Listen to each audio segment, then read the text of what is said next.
സായുജ്യമേ. ജീവിതത്തിൻ്റെ സൗഭാഗ്യമേ, എന്നാത്മാവിൻ സായുജ്യമേ. ഒരു നാളിലും പിരിയാത്ത എൻ സ്നേഹമേ, ഓ ദിവ്യകാരുണ്യമേ, ആരാധന ഗീതം പാടാം, ആ തിരുനാമത്തെ വാഴ്ത്താം. ഓ ദിവ്യകാരുണ്യ സ്നേഹമേ, അങ്ങേക്കൊരായിരം സ്തോത്രമേകാം.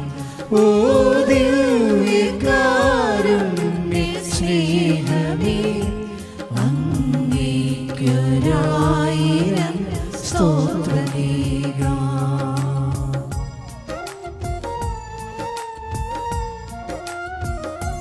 പ്രത്യേകമായിട്ട് ഇന്ന് ഉടമ്പടി എടുത്ത് പ്രാർത്ഥിക്കാൻ പോകുന്ന സഹോദരങ്ങളെ ഈ ആൾക്കാരോട് ചേർത്ത് സമർപ്പിച്ച് പ്രാർത്ഥിക്കുന്നു. ഉടമ്പടിയിൽ സമർപ്പിക്കാൻ പോകുന്ന വിഷയങ്ങളെ പ്രത്യേകമായിട്ട് സമർപ്പിച്ച് പ്രാർത്ഥിക്കുന്നു. എല്ലാ മക്കളെയും ഈശോയെയും പരിശുദ്ധ അമ്മയുടെ പ്രതിഷീരണത്തിന്റെ സാക്ഷികളായി ഉയർത്തണമേ എന്ന് പ്രാർത്ഥിക്കുന്നു. തിരുവോസ്തിയായി നീ അണഞ്ഞു, നവദർശനം ഞാനറിഞ്ഞു. തിരുവോസ്തിയായി നീ അണഞ്ഞു, നവദർശനം ഞാനറിഞ്ഞു. നിരുപമ സ്നേഹമേ, എൻ്റെ ഉള്ളം നവശാന്തിയാലേ നീ നിറച്ചു. നിരുപമ സ്നേഹമേ, എൻ്റെ ഉള്ളം നവശാന്തിയാലേ നീ നിറച്ചു. ആരാധന ഗീതം പാടാം, ആ തിരുനാമത്തെ വാഴ്ത്താം. ഓ ദിവ്യകാരുണ്യ സ്നേഹമേ,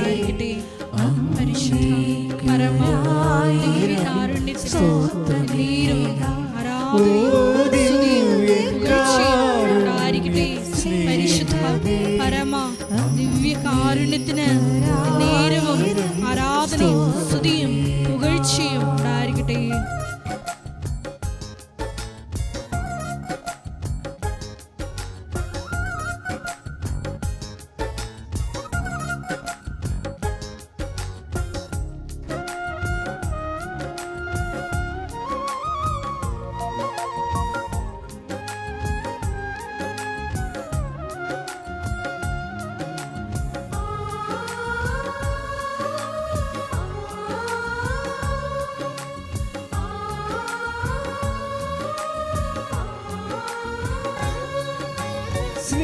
സ്നേഹിതരായി നീ അണഞ്ഞു, സ്നേഹിക്കുവാനായി പറഞ്ഞു.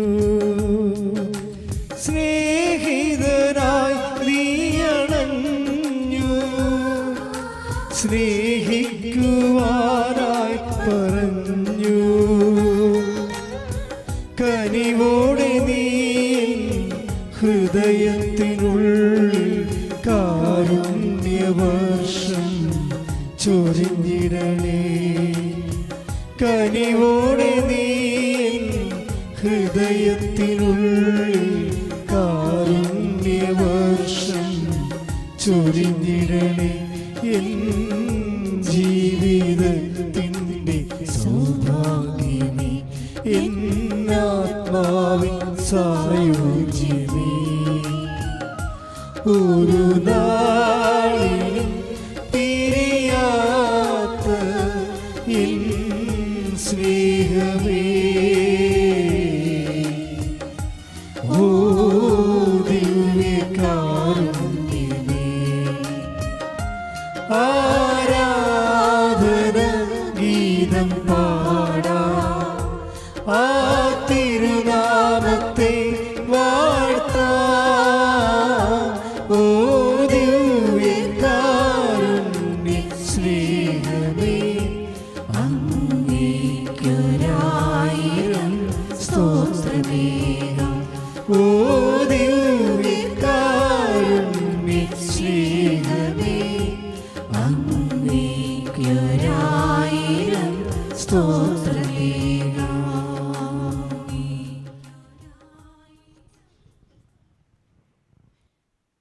പരിശുദ്ധ പരമാധിവികാരുണ്യത്തിന് ആരാധനയും സ്തുതിയും പുകഴ്ചയും ഉണ്ടായിരിക്കട്ടെ. പരിശുദ്ധ പരമാധിവികാരുണ്യത്തിന് ആരാധനയും സ്തുതിയും പുകഴ്ചയും ഉണ്ടായിരിക്കട്ടെ. പരിശുദ്ധ പരമാധിവികാരുണ്യത്തിന് ആരാധനയും സ്തുതിയും പുകഴ്ചയും ഉണ്ടായിരിക്കട്ടെ. നമുക്ക് പ്രത്യക്ഷീകരണ മധ്യസ്ഥ പ്രാർത്ഥന ഏറ്റുചൊല്ലാം. അമ്മേ പരിശുദ്ധ അമ്മേ, അമ്മേ പരിശുദ്ധ അമ്മേ, ദൈവമാതാവേ, ദൈവമാതാവേ, കൃപാസനത്തിലൂടെ ഞങ്ങൾക്കും ഞങ്ങളുടെ ദേശത്തിനും അമ്മ മാധ്യസ്ഥം തേടിത്തന്ന എല്ലാ അനുഗ്രഹങ്ങൾക്കും കൃപകൾക്കും ഞങ്ങളിപ്പോൾ ഹൃദയം നിറഞ്ഞ നന്ദി പറയുന്നു. അമ്മേ പരിശുദ്ധ അമ്മേ, ദൈവമാതാവേ, 2004 ഡിസംബർ 7-ാം തീയതി ഉച്ച കഴിഞ്ഞ് 2:30 കൃപാസനത്തിൽ സംഭവിച്ച അമ്മയുടെ പ്രത്യക്ഷപ്പെടലിനെ കുറിച്ച് തിരുസഭയ്ക്ക് സമർപ്പിച്ചിരിക്കുന്ന പഠനരേഖകളുടെ മേൽ വസ്തുനിഷ്ഠവും ദൈവശാസ്ത്ര വിധിപ്രകാരമുള്ളതുമായ അന്വേഷണ പഠനങ്ങൾ നടത്തി ആ പ്രത്യക്ഷപ്പെടലിലൂടെ പ്രകടമായ ദൈവമാതാവിന്റെ പ്രത്യേക കരുതലും സംരക്ഷണവും വെളിപ്പെടുത്തുന്ന പീഡിതരുടെ ആശ്വാസവും പ്രവാചകന്മാരുടെ രാജ്ഞിയും വാഗ്ദാനത്തിന്റെ പേടകവും പ്രപഞ്ച പ്രകൃതിയുടെ മാതാവുമായ പരിശുദ്ധ അമ്മയുടെ ഭക്തി തിരുസഭയിൽ കൂടുതൽ പ്രചരിച്ച് ജീവിതത്തിന്റെ ദുരന്ത അവസ്ഥകളിൽ അകപ്പെട്ടു കഴിയുന്ന അനേകായിരം മക്കൾക്ക് ദൈവത്തിന്റെ സാന്നിധ്യവും സന്ധിപ്പും കൂടുതൽ അനുഭവിക്കുക വഴി ആത്മീയ വിശുദ്ധിയും ദൈവശക്തിയും കൈവരിക്കുവാൻ ഞങ്ങളുടെ കുടുംബങ്ങളെ ഇടയാക്കണമേ. നമുക്ക് ഇരുകാരങ്ങളെ ഉയർത്തി നമ്മുടെ ജീവിതത്തെ മുഴുവനും സമർപ്പിച്ചുകൊണ്ട് പ്രത്യേകമായ ശുശ്രൂഷകളെയും ബഹുമാനപ്പെട്ട ജോസഫ് അച്ഛനെയും അച്ഛനിലൂടെ ദൈവത്തിൻ്റെ കൃപകൾ ഒഴുകിയിറങ്ങുവാൻ ദൈവവചനങ്ങളാൽ നമ്മുടെ ഹൃദയങ്ങളെ സമ്പുഷ്ടമാക്കാൻ നമ്മുടെ ഹൃദയത്തിലുള്ള എല്ലാ ഭാരങ്ങളും പരിശുദ്ധമായി ഏറ്റെടുക്കാൻ എൻ്റെ കർത്താവേ, എൻ്റെ ദൈവമേ എന്ന് ഹൃദയം നുറങ്ങി പ്രാർത്ഥിച്ചുകൊണ്ട് വലിയ ശക്തിയോടെ കൃപയോടെ നിറയുവാനായിട്ട് നമ്മുടെ ജീവിതത്തിലെ എല്ലാ പ്രതിസന്ധികളെ സമർപ്പിച്ചുകൊണ്ട് ഇരുകരങ്ങൾ ഉയർത്തി കർത്താവിനെ നമുക്ക് സ്തുതിച്ച് മഹത്വപ്പെടുത്താം. യേശുവേ നന്ദി, ഹല്ലേലൂയ ഹല്ലേലൂയ ഹല്ലേലൂയ ഹല്ലേലൂയ യേശുവേ നന്ദി, കർത്താവേ നന്ദി, ഹല്ലേലൂയ ഹല്ലേലൂയ യേശുവേ ആരാധന ആരാധന ആരാധന ആരാധന ആരാധന ആരാധന ഹല്ലേലൂയ ഹല്ലേലൂയ ഹല്ലേലൂയ ഹല്ലേലൂയ യേശുവേ നന്ദി, യേശുവേ ഹല്ലേലൂയ ഹല്ലേലൂയ ഹല്ലേലൂയ ഹല്ലേലൂയ ഹല്ലേലൂയ യേശുവേ ആരാധന ആരാധന ആരാധന ആരാധന ആരാധന ആരാധന ആരാധന ഹല്ലേലൂയ യേശുവേ നന്ദി. ഗീതം പാടാ തിരുനാമത്തെ വാഴ്ത്താം. ഓ ദിവ്യകാരുണ്യ സ്നേഹമേ, അങ്ങേയ്ക്കൊരായിരം സ്തോത്രമേകാം. ഓ ദിവ്യകാരുണ്യ സ്നേഹമേ,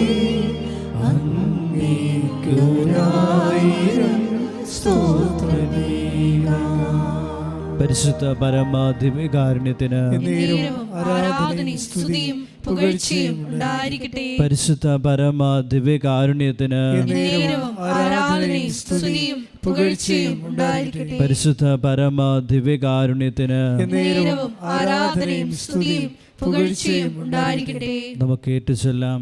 അമ്മേ പരിശുദ്ധ അമ്മേ, അമ്മേ പരിശുദ്ധ അമ്മേ, ഭൂസ്വർലോകങ്ങളുടെ ഭൂസ്വർലോകങ്ങളുടെ രാജ്ഞിയായ അങ്ങേക്ക് ഭൗമ സംരക്ഷണത്തിനായി പ്രപഞ്ച പ്രകൃതിയെ തന്നെ തിരുസഭ പ്രതിഷ്ഠിക്കുവാൻ ഈ പ്രത്യക്ഷീകരണം വഴി ഇടയാക്കണമേ.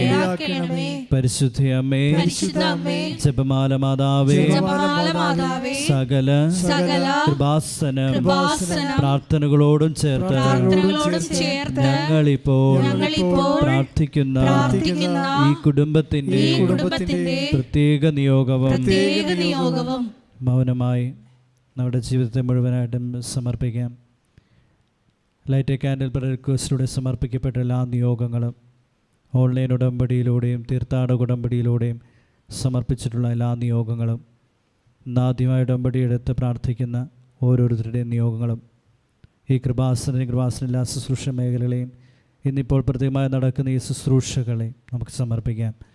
ഇന്ന് പരിശുദ്ധമ്മയുടെ സഹായം, കർത്താവിൻ്റെ കാരുണ്യം ആവശ്യമുള്ള എല്ലാ മേഖലകളെയും സമർപ്പിച്ചുകൊണ്ട് നമുക്ക് മൗനമായി പരിശുദ്ധമ്മയുടെ മാധ്യസ്ഥം യാചിച്ച് പ്രാർത്ഥിക്കാം.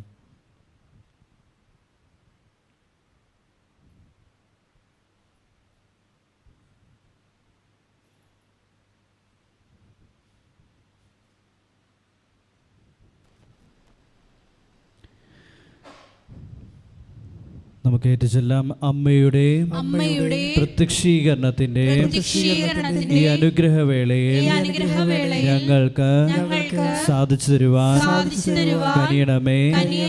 ആമേൻ. ഒരിക്കൽ കൂടി ഇരുകരങ്ങളെ സ്തുതിച്ച് പ്രാർത്ഥിക്കാം. യേശുവേ നന്ദി. ഹല്ലേലൂയ, ഹല്ലേലൂയ, ഹല്ലേലൂയ.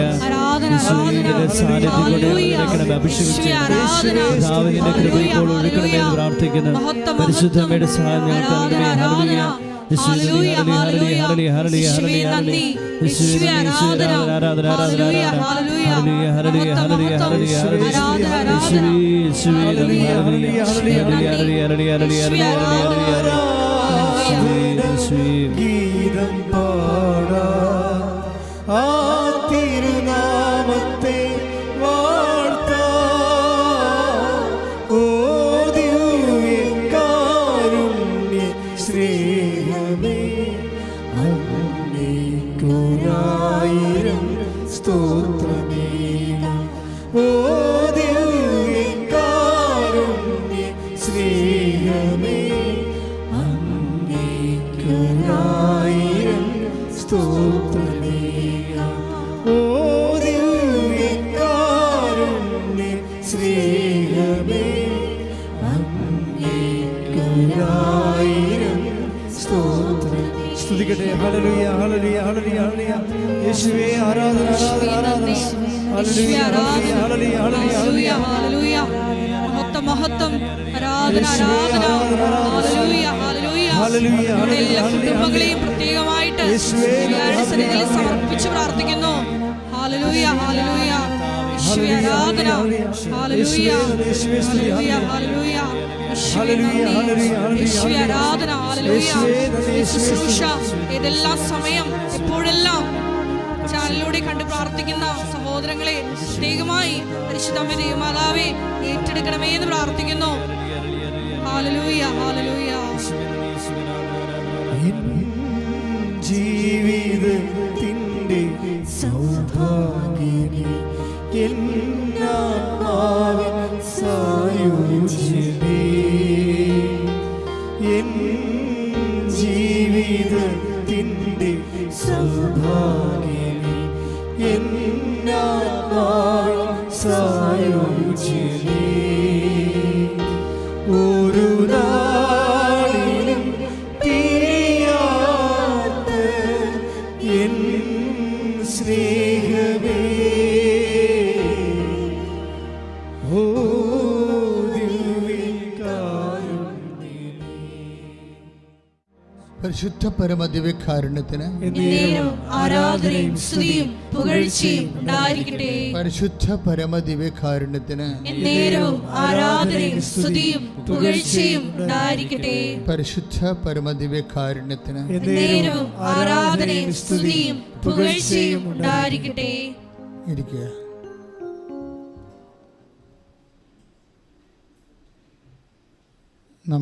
ഇന്ന് നമ്മൾ കാണുന്നത് ഇന്നത്തെ ഉടമ്പടി ധ്യാനത്തിലൂടെ നമ്മൾ മനസ്സിലാക്കുന്നത്, ഉടമ്പടി നമ്മൾ ഇപ്പോഴും ഏറ്റവും അവസാനമായി വന്നിരിക്കുന്നത് ഉടമ്പടി സിൽവർ ഗ്രേ ആണ്. അങ്ങനെ ഓരോ ബ്രാൻഡ് ചെയ്യുന്നതല്ല. അതായത് ഉടമ്പടി ഒന്നാം വർഷം പൂർത്തിയായിട്ട് ചിലർ രണ്ടാം വർഷത്തിലേക്ക് പുതുക്കി പ്രവേശിക്കാം. അപ്പോൾ അവരെ തിരിച്ചറിയാൻ വേണ്ടിയാണ് നമ്മൾ അവർക്ക് നീല കളറുള്ള ഉടമ്പടി പേപ്പർ കൊടുക്കുന്നത്. ചിലർ ഉടമ്പടി ഒരു അഭിഷേകമായി കിട്ടിക്കഴിഞ്ഞാൽ അവർക്കതൊരു ജീവിത രീതിയായിട്ടൊക്കെ മാറും. അങ്ങനെ സാക്ഷ്യം പറയുന്നുണ്ട് ആൾക്കാർ, ഉടമ്പടി എൻ്റെ ജീവിത രീതിയാണെന്ന്. അപ്പോൾ അതിൽ ഭയങ്കര കൊതിയോടെ ഉടമ്പടിയുടെ തണലിലും സംരക്ഷണത്തിനും അവർ നിലനിൽക്കും കുടുംബസമേതം. അപ്പോൾ അവരൊക്കെ ഉടമ്പടി ഈ ധ്യാനം തന്നെ, ഉടമ്പടി ധ്യാനം ചിലർ 10 മിനിറ്റ് സമയം പോലെ അടുത്ത 10 മിനിറ്റ് വേറെ ദിവസം അങ്ങനെ കൂടും, അതും കുഴപ്പമില്ല. ചിലർ വീട്ടിലെ എല്ലാവരും വരാൻ വേണ്ടി കാത്തിരിക്കും. എന്നിട്ട് ഒരു സമയം ഫിക്സ് ചെയ്തിട്ട് മൊബൈൽ TV കണക്ട് ചെയ്തിട്ട് എല്ലാവരും കൂടി ആ 2.5 മണിക്കൂർ ഇരുന്നാണ് ധ്യാനം കൂടുന്നത്. അങ്ങനെയുള്ള ഫാമിലിയുമുണ്ട്. ഉടമ്പടി വ്യത്യസ്തമായ അഭിഷേകമാണ്. അപ്പോൾ അത് ശരി, ഇത് ശരി, ഇത് തെറ്റ്, അങ്ങനെയൊന്നും അച്ഛൻ പറയണില്ല. ഓരോരുത്തരുടെ ജീവിത രീതികളും അവൻ്റെ സൗകര്യങ്ങളനുസരിച്ച് വ്യത്യസ്തങ്ങളായ അഭിഷേകമാണ് ആൾക്കാർക്ക് കിട്ടണമെന്നാണ് ഞാൻ ഉദ്ദേശിക്കുന്നത്. ഇനി അങ്ങനെ വരുമ്പോൾ അവരതിൻ്റെ അകത്ത് നിന്ന് മാറാൻ ആഗ്രഹിക്കത്തില്ല. എന്താ കാര്യം? ഉടമ്പടി ബേസിക്കായിട്ട് നമുക്ക് നൽകുന്നത് പ്രൊട്ടക്ഷനാണ്. പ്രൊട്ടക്ഷൻ എന്ന് പറയുന്നത് സംരക്ഷണം. ഉടമ്പടി ഏറ്റവും വലിയ, ഞാൻ ഇന്നുവരെ സാക്ഷ്യങ്ങളെല്ലാം പരിശോധിക്കുമ്പോൾ ഒരു ദിവസം നമ്മളൊക്കെ എല്ലാം 20 സാക്ഷ്യം വെച്ച് 10 ദിവസം 200 സാക്ഷ്യം, അങ്ങനെ 600 ഗ്രേഡഡ് സാക്ഷ്യങ്ങളാണ് ഒരു മാസം നമ്മൾ കേൾക്കുന്നത് ഇവിടെ. അപ്പോൾ ഇതിൽ തന്നെ നോക്കുമ്പോൾ നമുക്ക് മനസ്സിലാകുന്നത് ഓൾമോസ്റ്റ് എല്ലാ ജീവിതത്തിൻ്റെ വ്യത്യസ്തങ്ങളായ അവസ്ഥകളെയും ഉടമ്പടി അഡ്രസ്സ് ചെയ്യുന്നുണ്ട്. അത് വലിയൊരു ഭാഗ്യമാണ്. ഞാനീ ശുശ്രൂഷ തുടങ്ങിയത് 84 തുടങ്ങിയതാണ്. ധ്യാന ശുശ്രൂഷ തുടങ്ങിയത് അന്ന് മുതൽ അത് എല്ലായിടത്തും മലയോരങ്ങളിലും. ഇന്നിപ്പോൾ അട്ടപ്പാടി നമ്മൾ വലിയ ഒരു ധ്യാന കേന്ദ്രം നമ്മുടേതുണ്ട്. അത് അച്ഛൻ അവിടെ തുടങ്ങുന്നതിന് മുമ്പ് 93 ഞാൻ അട്ടപ്പാടി പോയി വെളുപ്പിന് ധ്യാനിച്ചിട്ടുണ്ട്. അച്ഛൻ തുടങ്ങിയത് എനിക്ക് തോന്നുന്നത് 90 അത് ഒരു 2000 അടുത്താണ് അത് തുടങ്ങണമെന്ന് തോന്നണത്. പക്ഷെ 93 ഞാൻ അട്ടപ്പാടി ചെല്ലുമ്പോൾ മൊട്ടക്കുന്നുകളാണ് അവിടെയെല്ലാം. ഇന്ന് കാണുന്ന പച്ചപ്പൊന്നും ഇല്ല. അന്ന് അട്ടപ്പാടിക്കാർ ഇവിടെ വരുമ്പോൾ ഞാൻ ഇരിക്കുന്ന സ്ഥലത്ത് പള്ളിത്തോട്ട് വരുമ്പോൾ പറയണത്, ഞങ്ങൾ തീർന്നച്ചാന്ന് പറഞ്ഞു. മുളക് കൊടികളെല്ലാം ഉണങ്ങിപ്പോയി, അതുപോലെ തന്നെ ഏലമെല്ലാം ഉണങ്ങിപ്പോയി, കുന്നെല്ലാം മുട്ടക്കുന്നായി പോയെന്ന് പറയും. അപ്പോൾ അവിടെ അപ്പോൾ ഞാൻ കടലോരത്ത് ധ്യാനം നടത്തിക്കൊണ്ടിരിക്കുകയായിരുന്നു. അപ്പോൾ എനിക്ക് തോന്നി കർത്താവ് മലയോരത്തേക്ക് എന്നെ വിളിക്കുകയാണെന്ന് വിചാരിച്ചുകൊണ്ട് ഞാൻ അട്ടപ്പാടി പോയി. വലിയ ഗ്രൂപ്പൊക്കെ ആയിട്ടാണ് പോയത്, 10-16 പേരൊക്കെയാണ് പോയത്. അവിടെ കുറേ നാളുകളായിട്ട്, ഇന്നിപ്പോൾ നമുക്ക് മഴ മാറാതെ നിൽക്കുന്ന കാരണം നമുക്ക് മഴ തന്നെ ഒരു വലിയൊരു ബാധ്യതയായിട്ട് മാറുകയും. പക്ഷെ അന്ന് അങ്ങനെ അല്ലായിരുന്നു. ഈ 93-92 കാലഘട്ടങ്ങളിലൊക്കെ മഴ കുറവായിരുന്നു. പൊതുവെ മഴ കുറവാണ്. അട്ടപ്പാടിയിൽ മഴ പെയ്തിട്ട് മാസങ്ങളായി. ഏലത്തിനൊക്കെ നമുക്കറിയാമല്ലോ, ഒരു തണുപ്പ്, ആ ഒരു അന്തരീക്ഷം കുറഞ്ഞ ഉടനെ അത് മഞ്ഞ നിറം കാണിക്കും. ഉടനെ ഞാൻ ശാന്തമ്പാറ ധ്യാനിപ്പിക്കാൻ ചെല്ലുമ്പോൾ അവിടെ ഹെലികോപ്റ്ററിന് മഴ പെയ്തിപ്പിച്ചുകൊണ്ടിരിക്കുകയാണ്. മണിക്കൂറിന് 20,000 രൂപ വെച്ച്, മണിക്കൂറിന് 20,000 രൂപ വെച്ച് ശാന്തമ്പാറ ധ്യാനിപ്പിക്കണ 2003-2004 ഘട്ടങ്ങളിൽ. അപ്പോൾ മണിക്കൂറിന് 20,000 രൂപ വെച്ച് ഹെലികോപ്റ്ററിൽ ഏലത്തോട്ടങ്ങൾ അടിച്ചുകൊണ്ടിരിക്കുകയാണ്, മഴ പെയ്യിപ്പിച്ചുകൊണ്ടിരിക്കുകയാണ്, കൃത്രിമ മഴ. അപ്പോൾ ഇങ്ങനെ ചില സമയത്ത് ഇതുപോലെ വലിയൊരു ക്ലൈമറ്റ്, കാലാവസ്ഥ നമ്മളെ ചതിക്കും. ആര് ഭരിക്കുന്നു എന്നുള്ളതല്ല പ്രശ്നം, നമുക്ക് ഈ ഭരണമൊന്നും എത്താത്ത കുറേ സ്ഥലങ്ങളുണ്ട്. അത് വലിയൊരു സംഭവമാണ്. ഭരിക്കുന്നവർ വിചാരിക്കും ചിലപ്പോഴേ അവർ പറഞ്ഞ പോലെ അവരുടെ ഒക്കത്താണ് ജനം മുഴുവനെന്ന്. ആരുടെയും ഒക്കത്തില്ല. കാലാവസ്ഥ എന്ന് പറയുന്ന സംഭവം അല്പം ഒന്ന് മാറി ഗതി മാറിയ എല്ലാം അങ്ങോട്ട് മാറണ കാണാം. മൊത്തം മാറും. ഒന്നും നമ്മുടെ കൈപ്പിടി നിൽക്കത്തില്ല. പ്രളയം വരെ ഇപ്പോൾ എല്ലാത്തിനും രക്ഷപ്പെടാൻ വേണ്ടി 2-3 വാക്കുകൾ കണ്ടുപിടിച്ചിട്ടുണ്ടല്ലോ അധികാരികൾ. ഒന്ന് മേഘവിസ്ഫോടനം, പിന്നെ തീർന്നില്ലേ, എല്ലാ ഉത്തരവാദിത്തത്തിൽ നിന്ന് അവർ രക്ഷപ്പെടും. മേഘവിസ്ഫോടനമല്ലേ അത്. ഹൈ റേഞ്ചിലെ വിഷയങ്ങളെല്ലാം കൈകാര്യം ചെയ്യണം ഒറ്റ വാക്ക് വെച്ചാൽ മേഘവിസ്ഫോടനം. ഉള്ള പൊട്ടി ജീവിതവും പോയി, വീട് പെരയുടെ ഭൂമിയുടെ അടി ആണ്ടുപോയാലും ഇവർ തടി ഉയരണത് മേഘവിസ്ഫോടനം പറഞ്ഞാൽ. മേഘവിസ്ഫോടനം എന്ന് പറയണത് ഹെവി റെയിനിങ് പണ്ടും ഉണ്ടായിരുന്നു. പക്ഷേ ഇന്നെപ്പോഴും ഇത് മനസ്സിലാക്കാത്ത രീതിയിലുള്ള അതിൻ്റെ ഇരകളായിട്ടുള്ള ആൾക്കാരെ ശാശ്വതമായി സംരക്ഷിക്കുന്ന നടപടിക്രമങ്ങൾ ദൈവത്തിൻ്റെ ഭാഗത്തുനിന്ന്. അതിൽ അധികാരികൾക്ക് ദൈവികമായ ഒരു ബോധവും ചിന്തയും ഒക്കെ കുറവായത് കാരണം വിശ്വാസികൾക്ക് മാത്രമേ ഈ രാജ്യത്തെ നിലനിർത്താൻ പറ്റത്തുള്ളൂ. കാര്യം പകുതി മുക്കാൽ കാര്യങ്ങളും ദൈവികമായ കാര്യങ്ങൾ, ദൈവത്തിന് മാത്രമേ എന്തെങ്കിലും ചെയ്യാൻ പറ്റത്തുള്ളൂ. ഇപ്പം നമ്മളെല്ലാം വിഷമിക്കുന്ന തീരദേശമൊക്കെ വിഷമിക്കണ എന്താ കാര്യം? മനുഷ്യനിർമ്മിതമായിട്ടുള്ള കോർപ്പറേറ്റ് ദുരന്തങ്ങൾ കൊണ്ട് തീരം ഡിബവർ വിഴുങ്ങുന്ന സാഹചര്യം ഉണ്ടാക്കി, കടലിനെ കൊണ്ട് വിഴുങ്ങി കമ്മീഷൻ അടിച്ചു മാറ്റി തീരത്തെ കടലിലേക്ക് വിഴുങ്ങാൻ വിട്ടിരിക്കുന്ന ഒരു സാഹചര്യമാണ് ഇപ്പോൾ തീരത്ത് നിലനിൽക്കുന്നത്. ഇതിൻ്റെ എല്ലാത്തിൻ്റെയും പിന്നിൽ നിങ്ങൾക്കറിയാമല്ലോ, അതായത് ഇത് എന്തുകൊണ്ട് we should relay upon the faith. ഞാനിങ്ങനെ ഓരോ കാര്യങ്ങൾ പറഞ്ഞ് അധികാരികളെ പ്രതികൂട്ടിലാക്കുകയല്ല. അവർ നിസ്സഹായരാണെന്ന് ഞാൻ പറയുകയാണ്. ഒരു തരത്തിൽ അല്ലെങ്കിൽ മറ്റൊരു വിധത്തിൽ നമ്മളെ സഹായം കർത്താവിൻ്റെ നാമത്തിൽ. അതെപ്പോഴും നമ്മൾ സങ്കീർത്തനം മാത്രം പാടിയാൽ പോരാ, അത് ഹൃദയം കൊണ്ട് മനസ്സിലാക്കണം. Take the word of God. സ്തുതിക്കട്ടെ ഹല്ലേലൂയ. യേശുവേ ആരാധന ആരാധന ഹല്ലേലൂയ ഹല്ലേലൂയ ഹല്ലേലൂയ ഹല്ലേലൂയ. നീ വരൂ ദിവ്യകാരുണ്യമേ, നീ വരൂ ദൈവകാരുണ്യമേ, നീ വരൂ ദിവ്യകാരുണ്യമേ. ഒരുമിച്ച് സന്തോഷത്തോടെ പാട്. നീ വരൂ ദൈവകാരുണ്യമേ, ജീവിതം നിന്റെ കാരുണ്യമേ, ജീവനേ നിത്യ കാരുണ്യമേ, ജീവിതം നിന്റെ കാരുണ്യമേ, ജീവനേ നിത്യ കാരുണ്യമേ. പരിശുദ്ധ പരമ ദിവ്യകാരുണ്യത്തിന് എന്നേരവും ആരാധനയും സ്തുതിയും പുകഴ്ചയും ഉണ്ടായിരിക്കട്ടെ. എന്നേറ്റ് പറഞ്ഞ് നമ്മുടെ സഹായം കർത്താവിൻ്റെ നാമത്തിൽ. കർത്താവിന്റെ നാമത്തിൽ. പറഞ്ഞോളൂ. 121 സങ്കീർത്തനം 1-2 തിരുവചനങ്ങൾ. സങ്കീർത്തനം 121 1-2 തിരുവചനങ്ങൾ. അതാണിപ്പോൾ ഈശോ നാവിൽ തന്നത്. എന്താണത്? പർവ്വതങ്ങളിലേക്ക് ഞാൻ കണ്ണുകൾ ഉയർത്തുന്നു. ഏറ്റു പറഞ്ഞേ. പർവ്വതങ്ങളിലേക്ക് ഞാൻ കണ്ണുകൾ ഉയർത്തുന്നു. എനിക്ക് സഹായം എവിടെ നിന്ന് വരും? എനിക്ക് സഹായം എവിടെ നിന്ന് വരും? എനിക്ക് സഹായം കർത്താവിൽ നിന്ന് വരുന്നു. എനിക്ക് സഹായം കർത്താവിൽ നിന്ന് വരുന്നു. ഒന്നുകൂടി പറഞ്ഞേ. എനിക്ക് സഹായം കർത്താവിൽ നിന്ന് വരുന്നു. കൈയടിച്ച് കർത്താവിനെ സ്തുതിക്കട്ടെ. ഹല്ലേലൂയ ഹല്ലേലൂയ. മഹത്വം ആരാധന ആരാധന. ഹല്ലേലൂയ. യേശുവേ നന്ദി. യേശുവേ ആരാധന. ഹല്ലേലൂയ. മഹത്വം ആരാധന ആരാധന. ഹല്ലേലൂയ. യേശുവേ നന്ദി. യേശുവേ ആരാധന.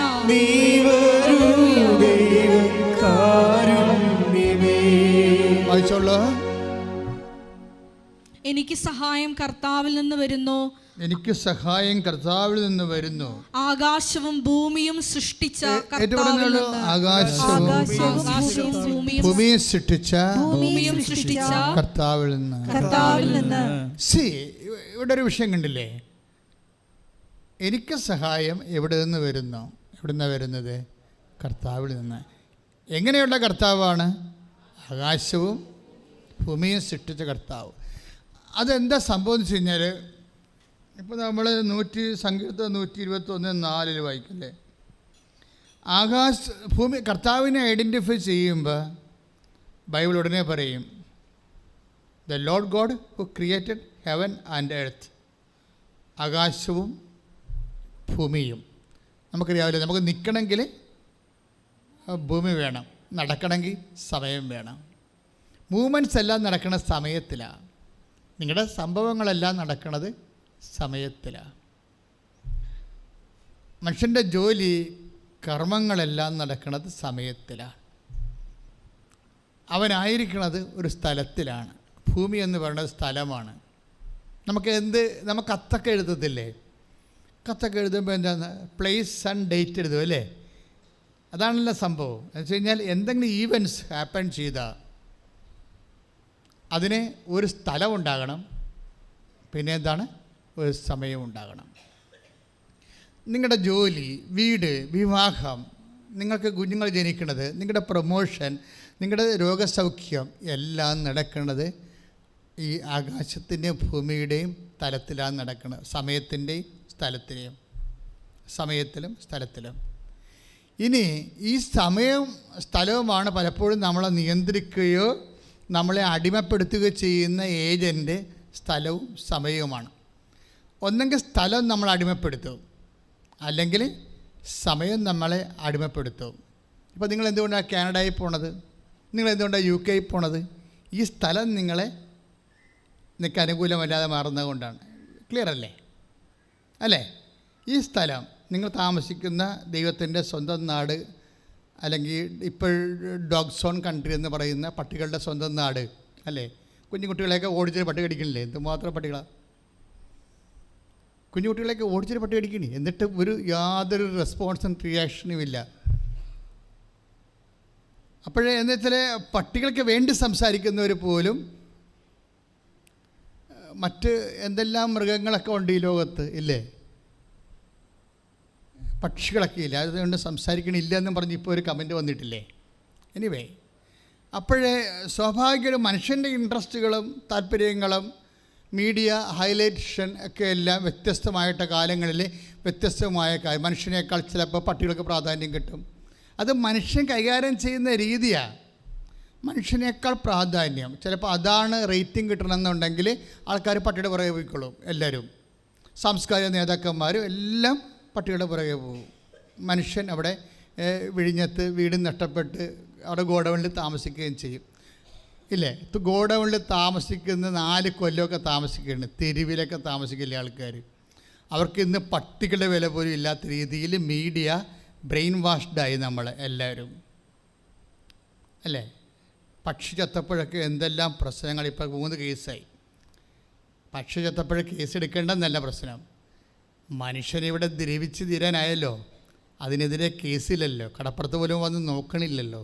അപ്പം മനുഷ്യത്വരഹിതമായിട്ടുള്ള നിലപാടുകൾ ഓരോരോ കാലത്ത് അധികാരികളുടെ താല്പര്യവും അവിടെ നിലനിൽപ്പും അനുസരിച്ചുകൊണ്ട് മാറുമ്പോൾ നമ്മൾക്ക് ദൈവം മാത്രമേ ഉള്ളെന്ന് പറയുകയാണ്. കൈയിട്ടിച്ച് കർത്താവേ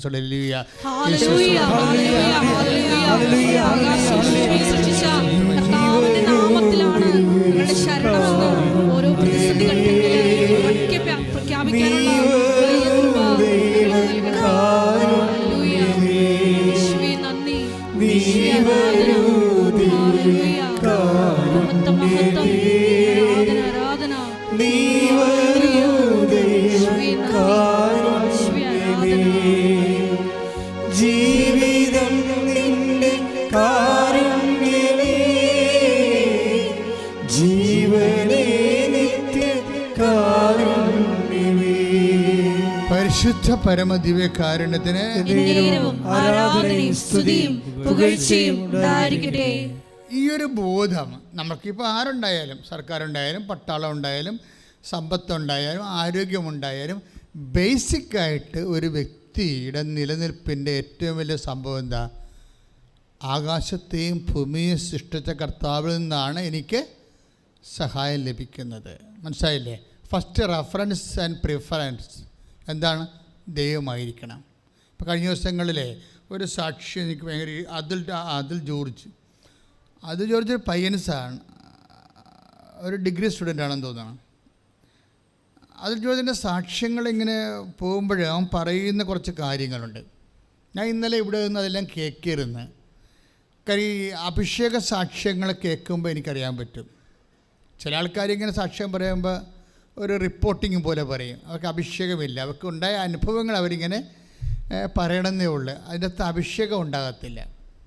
കാര്യം അവർ പ്രാർത്ഥിച്ച് പറയുകയോ അല്ലെങ്കിൽ ഞാൻ ഈ സാക്ഷ്യം പറയുന്നത് കൊണ്ട് കർത്താവിൻ്റെ വചനം കൂടുതൽ പ്രചരിക്കണമെന്നോ വിശ്വാസമില്ലാത്തവർക്ക് വിശ്വാസം ഉണ്ടാകണമെന്നോ ഒക്കെ അങ്ങനെ ആഗ്രഹിക്കാതെ പ്രേക്ഷിത ചൈതന്യമില്ലാതെ ചുമ്മാ കിട്ടിയ ഒരു അനുഭവം അങ്ങനെ പങ്കുവെക്കണം. അതിന് അഭിഷേകമാണ്. കേൾക്കുമ്പോൾ അറിയാം, അതിന് അനോയിൻറ്റിങ് അല്ല, ചുമ്മാ ഒരു റിപ്പോർട്ടിങ്ങാണ്, ഈവൻസ് റിപ്പോർട്ടിങ്ങാണ്. അവർക്ക് കിട്ടിയ രോഗസൗഖ്യം. അപ്പം അതിൻ്റെ വരണത് അതിൻ്റെ സാക്ഷ്യം ഇവിടെ അവനത് പറഞ്ഞുകൊണ്ടിരിക്കുന്ന സമയത്ത് തന്നെ ഞാൻ ഇങ്ങോട്ട് കയറി വരുമ്പോൾ തന്നെ എനിക്കൊരു അഭിഷേകം കിട്ടി. അപ്പം ഞാനത് ഇവിടുത്തെ ശുശ്രൂഷ ബ്ലോക്ക് ചെയ്തിട്ട് ഞാൻ അതിനെ കേട്ടുകൊണ്ടിരിക്കുകയാണ്. എന്താ വെച്ചാൽ അപ്പോൾ പരിശുദ്ധാത്മാവ് എന്നോട് പറയുന്നുണ്ട്, നീ ആഗ്രഹിച്ച സാധനം ഇപ്പോൾ അവൻ പറയുമെന്ന്. അതാണ് ഞാൻ നിന്നത് കളാൻ. നീ ആഗ്രഹിച്ചുകൊണ്ട് നടന്ന ഒരു കാര്യം അവനിപ്പോൾ പറയുമെന്ന്. അപ്പോൾ ഞാനത് ഇവനെന്താണ് പരിശുദ്ധാത്മാവിൽ പറയാൻ പോകണമെന്ന് നോക്കിയപ്പോൾ അവൻ പറയുമായിരുന്നു, എൻ്റെ ആസ്തി എന്ന് പറയുന്നത് വിശ്വാസം മാത്രമാണ്. പിന്നെ എനിക്കുണ്ടായിരുന്നത് ആഗ്രഹമാണ്. 2 കാര്യമാണ് എനിക്കുള്ളത്. ഒന്ന് വിശ്വാസം, രണ്ടാമത്തത് എന്താണ്? ആഗ്രഹം. എന്ന് ഇത് കഴിഞ്ഞ ആഴ്ചയിൽ ഞാൻ ഉടമ്പടി ധ്യാനം നടത്തിക്കൊണ്ടിരുന്നപ്പോൾ കർത്താവിനോട് പറഞ്ഞായിരുന്നു, ആഗ്രഹത്തിന് മേൽ അഭിഷേകം മേടിച്ചാൽ ഉടമ്പടി സാക്ഷാത്കരിക്കപ്പെടുമെന്ന്. മനുഷ്യന് ആഗ്രഹമില്ലേ? ഈ ആഗ്രഹം ആണ് ഇതിൻ്റെ അകത്ത് ഇന്ധനമെന്ന് പറയണത്. ശരിക്കും ഇപ്പോൾ ഈ വണ്ടിക്ക് പെട്രോൾ പോലെയാണ് ഒരു വ്യക്തിക്ക് ആഗ്രഹമെന്ന് പറയണത്. ആഗ്രഹം അപ്പം നിങ്ങളോർക്കും അത്യാഗ്രഹമല്ല, അങ്ങനെയല്ല. നിനക്ക് രക്ഷപ്പെടാൻ പറ്റിയ ആഗ്രഹങ്ങൾ നിൻ്റെ ഉള്ളിൽ തരണം നിൻ്റെ ദൈവം തന്നെയായിരിക്കും. മനസ്സിലായില്ലേ? നീ ഇടത്തോട്ടോ വലത്തോട്ട് തിരിയുമ്പോൾ പിന്നിൽ നിന്ന് ഒരു സ്വരം കേൾക്കുമെന്ന് പറഞ്ഞില്ലേ? ഇതാണ് ഈ ആഗ്രഹമെന്ന് പറയണത്. ആ ആഗ്രഹം മാനുഷികമാണോ ദൈവികമാണോ എന്ന് നോക്കുന്നത് ഡിസേൺമെൻറ്റാണ്. അത് നിങ്ങളെ സംബന്ധിച്ചിടത്തോളം ഞാൻ പറയും, നിങ്ങൾ മുന്നോട്ട് പോവുക, ഉടമ്പടിയോടെ മുന്നോട്ട് പോവുക, നമുക്ക് നോക്കാം, ലെറ്റ് സി എന്ന് ഞാൻ പറയും. അല്ലെങ്കിൽ ഞാൻ നിങ്ങളെ ബ്ലോക്ക് ചെയ്യത്തില്ല. ഇപ്പം നിങ്ങളിപ്പോൾ വളരെ ബിലോ ആവറേജ് സ്റ്റുഡൻ്റാണ്, നിങ്ങൾ UK പോകണമെന്ന് പറയുമ്പോൾ ഞാൻ പറയും, നീ ബിലോ ആവറേജ് ആണല്ലോ, നിൻ്റെ ഫൊണറ്റിസ്റ്റ് എവിടെ ഇല്ലല്ലോ, നിനക്ക് നിൻ്റെ പ്രൊണൗൺസിയേഷൻ ഇല്ലല്ലോ, നിൻ്റെ സ്പീക്കിങ്ങിന് നിൻ്റെ മുടിയിൽ നിന്ന് പോകുമല്ലോ എന്ന് പറഞ്ഞ് നീ പോകണ്ട എന്ന് ഞാൻ പറയത്തില്ല. ഞാൻ പറയും, നീ പോകുമോളെ എന്ന് പറയും, നീ പോയിക്കോളൂ, മുമ്പോട്ട് പോകും, നമുക്ക് നോക്കാമെന്ന് പറയും. എന്നിട്ട് ഞാൻ എന്നാ ചെയ്യണമെന്ന് വെച്ച് കഴിഞ്ഞാൽ നിങ്ങളുടെ ഫെയ്ത്ത് ബൂസ്റ്റ് ചെയ്ത് തരും. മിനിമം ആഗ്രഹം കിട്ടിക്കഴിഞ്ഞാൽ നമ്മളെ സംബന്ധിച്ചിടത്തോളം പിന്നീട് ഫെയ്ത്ത് ബൂസ്റ്റ് ചെയ്താൽ മതി. അങ്ങനെ വരുമ്പോൾ നിനക്ക് ദൈവം കാര്യം ഇത് എപ്പോഴും ഉടമ്പടി വർക്ക് ചെയ്യണത് എങ്ങനെയാണ്? ഉടമ്പടിയുടെ മുഖമുദ്ര എന്ന് പറയുന്നത് എന്താണ്? Not by merit but by grace. എല്ലാ ധ്യാനത്തിലും പറയാതെ ഉടമ്പടി ധ്യാനം നടത്താൻ പറ്റത്തില്ല. എഫേസ്യസ് 2:8 കൊട്ട് ചെയ്യാതെ ഉടമ്പടി ധ്യാനം നടത്താൻ പറ്റും. കാര്യം ഇതിൻ്റെ ബേസ് അതാണ്. Not by merit but by grace. അത് കർത്താവിൻ്റെ വചനമാണ്, കർത്താവ് പറഞ്ഞതാണ്. എന്താണ്? നിൻ്റെ നോട്ട് ബൈ മെറിറ്റ്, നിൻ്റെ യോഗ്യത കൊണ്ടല്ല, പിന്നെ എന്താണ്? എൻ്റെ കൃപ കൊണ്ട്. അപ്പോൾ യോഗ്യത എന്ന് പറയുന്നത് ചില സമയത്ത് യോഗ്യത എങ്ങനെയാണെന്ന്, യോഗ്യത കുറയണമെന്നല്ല മക്കളെ പ്രശ്നം, സാമ്പത്തിക ഒരു യോഗ്യതയാണ്. ഇപ്പം അതുൽ ജോർജിൻ്റെ പ്രശ്നം എന്താണ്? അവന് UK പോകണം, ഉപരിപഠനം നടത്തണം. പക്ഷെ അവൻ്റെ പ്രോബ്ലംസ് അവൻ്റെ അയോഗ്യത എന്തൊക്കെയാണ്? ഒന്ന്, ആകപ്പാടെ ഉള്ളത് അവൻ്റെ ആസ്തി എന്താണ്? അവൻ്റെ ആസ്തി എന്ന് പറയണത് ആഗ്രഹം മാത്രമാണ്, വെറും ആഗ്രഹം. അതായത് ഒന്നുമില്ല, മറ്റ് സാമ്പത്തിക സെറ്റപ്പോ ഒന്നുമില്ല, ആഗ്രഹം മാത്രമേ ഉള്ളൂ. UK പോയി ഉപരിപഠനം നടത്തണം, അതേ ആഗ്രഹമുള്ളൂ. പിന്നെ ഉള്ളതെന്ന് അതിനെന്താ ഉള്ളത്? അതിന് അടിസ്ഥാനം എന്താ? വിശ്വാസം. ദൈവം എന്നെ ഏറ്റെടുക്കും. അതെന്ത് ദൈവമാണ്?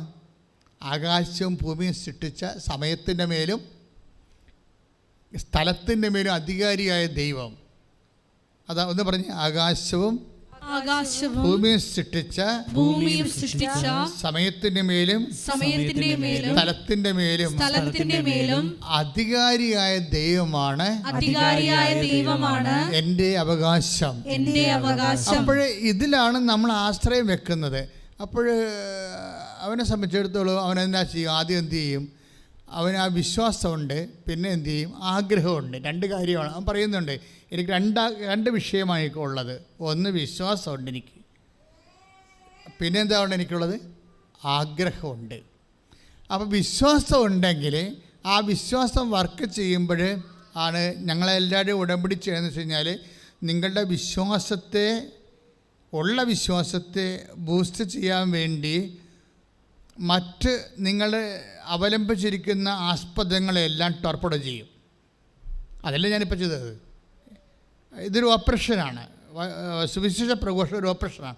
അതായത് നിങ്ങളുടെ ഉള്ള വിശ്വാസം കറക്റ്റ് ഷാർപ്പൺ ചെയ്യാൻ വേണ്ടി, ദൈവത്തിലേക്ക് മാത്രമാക്കാൻ വേണ്ടി നിങ്ങളെ ആശ്രയം വച്ചിരിക്കുന്ന എല്ലാ ആസ്പദങ്ങളെന്ന് പറയുന്നത് എന്താണ്?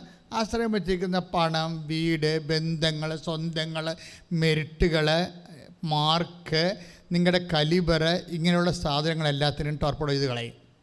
എന്താ കാര്യം? നിങ്ങളെ ഫുള്ളായിട്ട് ദൈവത്തിലേക്ക് പതുക്കെ മൂവ് ചെയ്ത്, ഇതൊരു ഓപ്പറേഷനാണ് ശരിക്കും.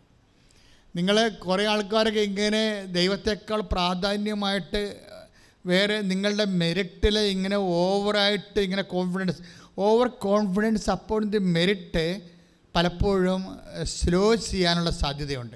ഓവർ കോൺഫിഡൻസ് അപ്പോൾ ദി മെറിറ്റ് എന്ന് പറയുന്നത് എന്താണ്? നിങ്ങളുടെ സ്ഥിര യോഗ്യത, ബുദ്ധി, ശക്തി, വിദ്യാഭ്യാസം, നിങ്ങളുടെ മാർക്ക്, റാങ്ക്, നിങ്ങളുടെ എക്സ്പീരിയൻസ്, ഇങ്ങനെയുള്ള സ്ഥിര യോഗ്യതകളില്ലേ? സ്ഥിര യോഗ്യതയിൽ അതാണ് മെറിറ്റെന്ന് ബൈബിൾ പറയണത്. ഈ മെറിറ്റിൽ റിലേ ചെയ്ത് കഴിഞ്ഞാൽ, റിലേ ചെയ്യാൻ പാടില്ലെന്നല്ല, റിലേ ചെയ്യാം. പക്ഷെ അങ്ങനെ വരുമ്പോൾ ഒരു പ്രശ്നം വരാൻ പോണത്, മെറിറ്റ് നിങ്ങളെപ്പോലുള്ള ഒത്തിരി പേർക്ക് ഉണ്ടാകുമല്ലോ, നിങ്ങൾക്ക് മാത്രമല്ലല്ലോ. മനസ്സിലായില്ലേ? 80 സീറ്റ് ഉണ്ടെങ്കിൽ 800 പേര് മെറിറ്റുണ്ട്. പിന്നെ നിങ്ങൾക്ക് എന്താ പ്രസക്തി? 80 സീറ്റേ ഉള്ളൂ, അതിന് 800 പേരുടെ മെറിറ്റുള്ള 800 പേരുണ്ട്. പിന്നെ നിങ്ങളെ തന്നെ സെലക്ട് ചെയ്യണമെന്ന് എന്താ നിർബന്ധം? ഒരു നിർബന്ധമില്ല. അവിടെ വെച്ച് നിങ്ങളുടെ മെറിറ്റ് പൊളിയും. അതുകൊണ്ട് ആവശ്യമില്ല over confidence upon the merit. ഉടമ്പടിയിൽ നമ്മൾ ട്രിം ചെയ്ത് കളയേണ്ടതാണ്. അത് എന്നിട്ട് നിങ്ങൾ മുട്ടി നിൽക്കണം. കർത്താവേ, എൻ്റെ കോൺഫിഡൻസ് നിന്നിലാണ്. ഇതിന് എന്ത് സംഭവിച്ചത്? ഇതിന് നമ്മൾ ഉടമ്പടി വരണത്, ഇതിൻ്റെ അകത്ത് മെറിറ്റ് എന്തുമാത്രം കുറയുന്നു. മെറിറ്റ് കുറയണതല്ല പ്രശ്നം. നമ്മുടെ പ്രോബ്ലം ഒരു ഈവൻ്റ് ഹാപ്പൻ ചെയ്യുക, അത് ദൈവിക നടപടിക്രമം ഉണ്ടാകുക, ദൈവത്തിൻ്റെ ഒരു ഇടപെടൽ നിങ്ങളുടെ ജീവിതത്തിൽ ഉണ്ടാകുക എന്ന് പറഞ്ഞാൽ അത് നിങ്ങൾക്ക് മെറിറ്റ് കുറഞ്ഞിരിക്കുന്നത് കൊണ്ട് ഉണ്ടാകണമെന്ന് നിർബന്ധമില്ല. എന്നെ വളരെ ശ്രദ്ധിച്ച് കേൾക്കണം നിങ്ങൾ. ഉടമ്പടി ബേസിക്കായിട്ടൊരു പുതിയ സബ്ജക്റ്റാണ്. അത് നമ്മളെ നൊവേനയും ജപമാലയും അതുപോലെ മറ്റ് പ്രാർത്ഥനാ രീതികൾ പോലെ കൈകാര്യം ചെയ്യാൻ പറ്റത്തില്ല. അതെല്ലാം സിംഗിൾ എഡ്ജഡ് പ്രെയറാണ്. ഉടമ്പടി ഒരു ഡബിൾ എഡ്ജഡ് ആയിട്ടുള്ള പ്രെയറാണ്. നിന്നെ ഒരു കക്ഷിയാക്കുന്നു, ദൈവം വേറൊരു കക്ഷിയാണ്. ഉഭയകക്ഷിയായിട്ടുള്ള ഒരു ബെർത്ത് ഉടമ്പടി എന്ന് വെച്ചാൽ ഒരു റിലേഷനിലേക്ക് നീ വരികയാണ്. അപ്പോൾ ഇതിൻ്റെ എല്ലാം താത്വികമായി മനസ്സിലാക്കിയില്ല എന്നുണ്ടെങ്കിൽ നമുക്ക് അതനുസരിച്ച് ഇൻവെസ്റ്റ് ചെയ്യാൻ പറ്റാതെ വരും.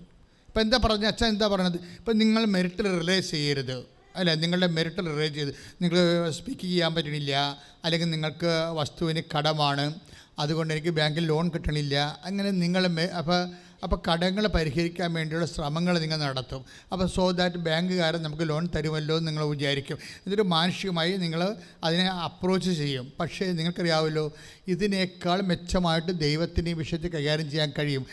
ദൈവത്തെ എന്തുകൊണ്ട് നിങ്ങളുടെ ജീവിതത്തിൻ്റെ ഒരു വിഷയത്തിൽ കക്ഷി ചേർക്കണം? അതാണ് ഉടമ്പടി അന്വേഷിക്കുന്ന പ്രഥമമായിട്ടുള്ള കാര്യങ്ങൾ. എന്തുകൊണ്ടാണ് അങ്ങനെയെന്ന് ചോദിച്ചു കഴിഞ്ഞാൽ അതിൻ്റെ അർത്ഥം നിങ്ങളുടെ മെറിറ്റ് കുറയുന്നു. ശ്രദ്ധിക്കുക, യോഗ്യത, മെറിറ്റ് മീൻസ് യോഗ്യത കുറയുന്നു എന്ന് പറയുന്നത് ഉടമ്പടിയിൽ ഒരു മെറിറ്റല്ല. ഉടമ്പടിയെ മെറിറ്റ് എന്താ വെച്ച് കഴിഞ്ഞാൽ യോഗ്യത എന്ന് പറയുന്നത് വെച്ച് കഴിഞ്ഞാൽ നിങ്ങളുടെ യോഗ്യത ഒരു 35% കുറഞ്ഞാൽ ബാക്കി 65% ബ്ലാങ്ക് അല്ലേ? അത് എൻക്രീസ് ചെയ്യണം. മനസ്സിലായില്ലേ? അതിങ്ങനെ ബ്ലാങ്കായിട്ട് കിടക്കരുത്. നിങ്ങളുടെ മെറിറ്റ് ഇല്ലെന്ന് പറഞ്ഞിട്ട് വായിട്ട് നോക്കിയിരിക്കരുത്. മെറിറ്റില്ല, മെറിറ്റ് കുറഞ്ഞു, അത് 35% ആയെന്ന് വിചാരിച്ചോ. നിങ്ങൾക്ക് വേണ്ടത്ര മാർക്കില്ല, നിങ്ങൾക്ക് സ്പീക്ക് ചെയ്യാൻ പറ്റണില്ല, നിങ്ങൾക്ക് ബോഡി വെയിറ്റ് ഇല്ല, അല്ലെങ്കിൽ നിങ്ങൾക്ക് ഇൻ്റർവ്യൂവിന് നിങ്ങൾക്ക് പ്രസൻറ്റ് ചെയ്യാൻ പറ്റില്ല, നിങ്ങൾ പെർപ്ലക്സ്ഡ് ആണ്, നിങ്ങൾ വേർതിരിക്കുന്നു, നിങ്ങൾ പരീക്ഷയ്ക്ക് നിങ്ങൾ കൈ വേർക്കുന്നു, നിങ്ങൾ ബബിൾ ചെയ്യുന്നതനുസരിച്ച് എല്ലാം നെഗറ്റീവ് മാർക്ക് അടിച്ച് വരുന്നു, നിങ്ങൾക്കിതിന് മെറിറ്റില്ല. ഓക്കെ, പക്ഷേ അതുകൊണ്ട് കഥയില്ല. നിങ്ങൾക്ക് മെറിറ്റ് കുറഞ്ഞ് 90-35% മെറിറ്റ് ചുരുങ്ങുന്നുണ്ടെങ്കിൽ പിന്നെ നമ്മുടെ ഓപ്ഷൻ എന്ന് പറയുന്നത് എന്താണ്? ആ 65% എൻകറേജ് ചെയ്യണം. ഉടമ്പടി ഒരു മാത്തമാറ്റിക്കൽ പ്രെയറാണ്, വളരെ ഇൻ്റലിജൻ്റ് ആയിട്ടുള്ള ആപ്ലിക്കേഷനാണിത്. അതായത് 65% നിങ്ങൾ പിന്നെ എന്ത് ചെയ്യണം? എനിക്ക് 30% മെറിറ്റുള്ളൂ, ദൈവം എന്നെ സഹായിച്ചോളൂ എന്ന് പറഞ്ഞിരിക്കരുത്. ഈ മെറിറ്റ് 35% ഉള്ളൂ എങ്കിൽ ബാക്കി 65% ബ്ലാങ്ക് അല്ലേ? ഈ ബ്ലാങ്കിലേക്ക് നിങ്ങൾ വരപ്രസാദം നിറക്കണം. മനസ്സിലായില്ലേ? അത് എൻകറേജ് ചെയ്യണം. കാര്യം ബൈബിൾ എപ്പോഴും നിൽക്കുന്നത് നമ്മുടെ ശക്തിയും കൃപയും ഏതാണ്ട് ഒരേ ലെവലിലാണ്. അതായത് ശക്തിയിൽ നിന്നാണ് കൃപ വരുന്നത്, കൃപയിൽ നിന്നാണ് ശക്തി വരുന്നത്, കൃപയും ശക്തിയും ഒന്നാണോ ഇങ്ങനെയൊക്കെ ചോദിച്ചാൽ ഇനിയും പഠിക്കേണ്ട ഒരു വിഷയമാണ്. പക്ഷേ ഒരു കാര്യം സത്യമാണ്, കൃപ പറയുന്നിടത്ത് വെച്ച് ദൈവവചനം ശക്തിയെക്കുറിച്ച് സംസാരിക്കും. മനസ്സിലായില്ലേ? കൃപയെക്കുറിച്ച് പറയുന്നിടത്ത് വെച്ച് ദൈവം ശക്തിയെക്കുറിച്ച് സംസാരിക്കും. ശക്തി എന്ന് പറയുന്ന കാര്യം വെച്ച് കഴിഞ്ഞാൽ, ഇപ്പോൾ ഉദാഹരണത്തിന് 2 കൊറിന്തോസ് വായിച്ചോളൂ 12:9. സ്തുതിക്കട്ടെ സ്തുതിക്കട്ടെ സ്തുതിക്കട്ടെ ഹല്ലേലൂയ യേശുവേ ഹല്ലേലൂയ. 2 കൊറിന്തോസ് 12:9. 2 കൊറിന്തോസ് 12:9 വായിച്ചോളൂ. എന്നാൽ അവിടുന്ന് എന്നോട് അരുളി ചെയ്തു. ഏറ്റു പറഞ്ഞേ, എന്നാൽ അവിടുന്ന് എന്നോട് അരുളി ചെയ്തു, നിനക്ക് എൻ്റെ കൃപ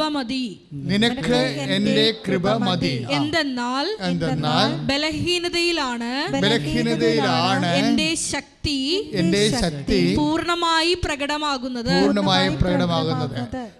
ഈ വാക്ക് ഒന്നിനു പറഞ്ഞ്, എന്തെന്നാൽ ബലഹീനതയിലാണ് എൻ്റെ ശക്തി പൂർണ്ണമായി പ്രകടമാകുന്നത്. ശക്തി പ്രകടമാകണത് എന്നല്ല പറയണത്. എന്താണ് ശക്തി? അതിൻ്റെ ഫുൾ സ്വിങ്ങിൽ പൂർണ്ണ തോതിൽ പ്രവർത്തിക്കണത് എവിടെ വെച്ചാണ്? ബലഹീനതയിലാണ്. ബലഹീനത എന്ന് പറയുമ്പോൾ ഉടമ്പടി ഭാഷയിൽ എന്താണ്? മെറിറ്റ്ലെസ്സാണ്, യോഗ്യത കുറഞ്ഞിരിക്കുകയാണ് അല്ലേ?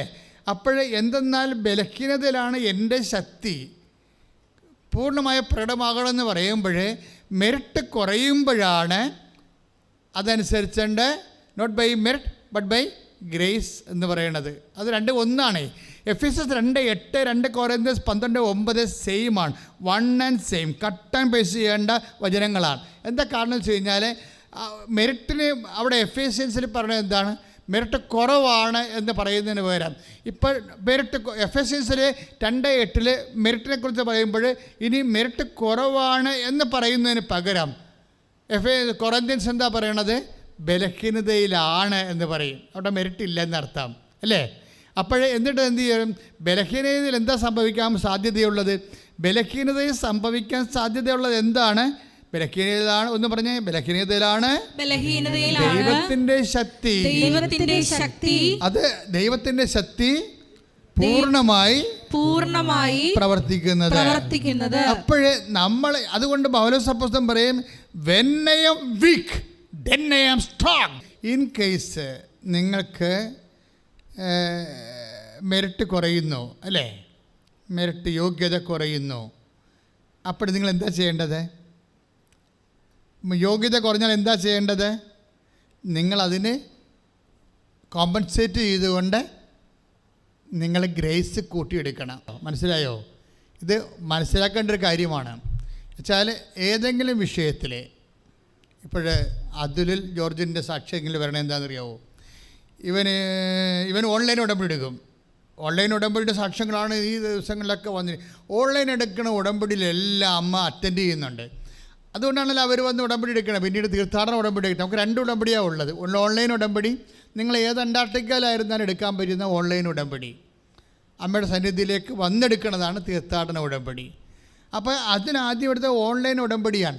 ഓൺലൈൻ ഉടമ്പടി എടുത്തു കഴിഞ്ഞപ്പോൾ തന്നെ ഇവന് ഓഫർ ലെറ്റർ വന്നു, കണ്ടീഷണൽ ഓഫർ ലെറ്റർ വന്നു. അത് ഞാൻ ഞെട്ടിച്ചു പോയി. പക്ഷേ പിന്നെന്താ പ്രോബ്ലം? അടുത്ത പ്രോബ്ലം എന്താണ്? അടുത്ത പ്രോബ്ലം കണ്ടീഷണൽ ഓഫർ ലെറ്റർ വന്നെങ്കിലും യൂണിവേഴ്സിറ്റിയിൽ ഒരു 60 ലക്ഷം രൂപ അടക്കണം. അതാണ് കണ്ടീഷണൽ ഓഫർ ലെറ്റർ എന്ന് പറയണത്. യൂണിവേഴ്സിറ്റി കൊണ്ട് 60 ലക്ഷം രൂപ അടക്കണം. 60 ലക്ഷം രൂപ അടക്കാനില്ല. അപ്പോൾ എന്ത് ചെയ്യും? അപ്പോൾ അവിടെ മെറിറ്റ് ഇല്ല. അവിടെ അതാണ് നമ്മൾ ഉടമ്പടി ഭാഷ പറഞ്ഞാൽ യോഗ്യതയില്ല. അതുകൊണ്ട് ഉടനെ ഇവൻ ബാങ്കിൽ പോകും. 2-3 ബാങ്കിൽ ചെന്നപ്പോൾ ബാങ്കുകാരൻ പറയണത് ഇവന് സിവിൽ പോയിൻറ്റ്സ് ഇല്ലെന്നാണ്. അതാണ് ഈ മെറിറ്റ് ഇല്ലെന്ന് എൻ്റെ അർത്ഥം. ഉടമ്പടി ഭാഷയിൽ പറഞ്ഞാൽ മെറിറ്റ് ഇല്ല. സിവിൽ പോയിൻറ്റ്സ് എന്ന് പറഞ്ഞാൽ എന്താ? നമ്മൾ നേരത്തെ ബാങ്കിൽ നിന്നൊക്കെ ലോൺ എടുത്തിട്ടുണ്ടെങ്കിൽ നമുക്ക് പോയിൻറ്റുകൾ കുറവായിരിക്കും. ഇപ്പോൾ ഒരാളിന് 100 പോയിൻ്റ് കിട്ടിയാൽ മാത്രമേ, ഇപ്പോൾ എല്ലാം പോയിൻ്റാണല്ലോ, അത് കമ്പ്യൂട്ടറാണ് നിശ്ചയിക്കുന്നത്. നമ്മളുടെ എല്ലാ സാധനവും അപ്ഡേറ്റ് ചെയ്ത് കാണുമല്ലോ. അപ്പോൾ അതുകൊണ്ട് നമ്മുടെ ആപ്ലിക്കേഷൻ വെക്കുമ്പോൾ നമ്മുടെ പേരടിച്ചിടുമ്പോൾ തന്നെ, ആധാർ കാർഡിലൊക്കെ പേരടിച്ചിടുമ്പോൾ തന്നെ പോയിൻറ്റ്സ് പറയും കമ്പ്യൂട്ടർ. അതുകൊണ്ട് നമ്മുടെ കാര്യത്തിൽ തീരുമാനമാകും. പണ്ടൊക്കെ ആ ബാങ്കിൽ നിന്ന് കടമെടുത്ത ഈ ബാങ്കിൽ നിന്ന് അറിഞ്ഞില്ല എന്നുണ്ടെങ്കിൽ ഈ ബാങ്കിൽ നമുക്ക് ലോൺ എടുക്കുമായിരുന്നു. ഇപ്പോൾ ബാങ്കുകാരെല്ലാം കൂടി നെറ്റ്വർക്കിൽ സെയിം ആക്കി വെച്ച് കാരണം ഒരു പണിയും നടക്കത്തില്ല. ഏതെങ്കിലും നരകത്തിൽ പോലെ ബാങ്കിൽ നിന്ന് ലോൺ എടുത്താലും ശരി, നിങ്ങൾ വരുമ്പോൾ പിടുത്തം വീഴും. അപ്പോൾ പോയിൻ്റ് കുറവായത് കാരണം ഇവൻ എന്ത് ചെയ്യും? അപ്പോൾ അവന് മെറിറ്റില്ലല്ലോ, സിവിൽ പോയിൻ്റ് കിട്ടണില്ല, 60 ലക്ഷം രൂപ വേണ്ടേ. അപ്പോൾ പോയിൻ്റ് കുറവായതുമ്പോൾ സ്വാഭാവികമായിട്ട് ഇതിനാണ് അച്ഛൻ മെറിറ്റെന്ന് പറയണത്. മെറിറ്റ് തീർന്നാൽ പിന്നെ എന്നാ വർക്ക് ചെയ്യാൻ സാധ്യതയുള്ളത്? ഗ്രേസാണ്. യോഗ്യത പോയാൽ പിന്നെ എന്താ വർക്ക് ചെയ്യണത്? കൃപയാണ്. ഇതാണ് എഫെസ്യസ് 2:8 ഫോർമുല. അതായത് not by merit but by grace. നിൻ്റെ യോഗ്യത കൊണ്ടല്ല, ദൈവത്തിൻ്റെ കൃപ കൊണ്ട്. അതുകൊണ്ട് അതിൽ എന്താ ചെയ്തിരിക്കണമെന്ന് വെച്ച് കഴിഞ്ഞാൽ, ഇപ്പോൾ സിവിൽ പോയിൻറ്റ്സ് ഇല്ലല്ലോ, അപ്പോൾ മെറിറ്റ് ഇല്ലല്ലോ. അവൻ പിന്നെ എന്ത് ചെയ്യും? അവൻ ഓൺലൈൻ ഉടമ്പടി അവൻ കൺവേർട്ട് ചെയ്യും. എന്ത് ചെയ്യും? അവനത് തീർത്ഥാടന ഉടമ്പടിയിലേക്ക് കൺവേർട്ട് ചെയ്യും. അതെന്താണ്? ടെക്നിക്കലായിട്ട് അതായത് നമ്മുടെ ഗ്രേസ് ലെവൽ കൂടാൻ വേണ്ടിയാണ്. ഗ്രേസ് ലെവൽ അവനെ അറിയത്തില്ലത്. അവനെ ചെയ്തിരിക്കുന്ന കാര്യം പരിശുദ്ധാത്മാവിനാൽ ഗൈഡ് ചെയ്തിരിക്കുകയാണ്. അത് നമുക്ക് വിഷയത്തെക്കുറിച്ച് അറിയില്ലെങ്കിൽ അറിയണ ഒരാളുണ്ടല്ലോ. അങ്ങനെ വേറെ എന്നാ? പരിശുദ്ധാത്മാവ് വരുമ്പോൾ നിങ്ങൾ എല്ലാ കാര്യങ്ങളും പഠിപ്പിക്കുമില്ലേ? 14:26 വായിച്ചേ. ശ്രുതികട്ടെ ലലിയ.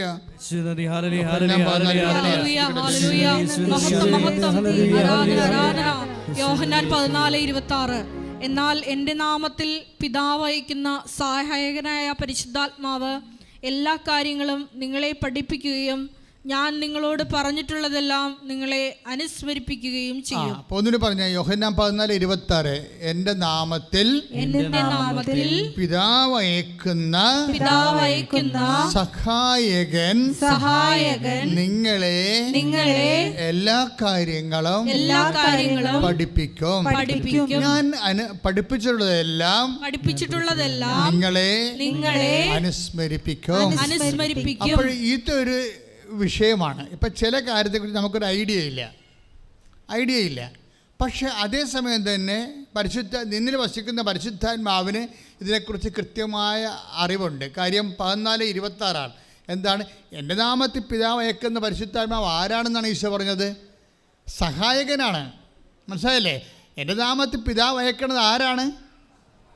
സഹായകനാണ്.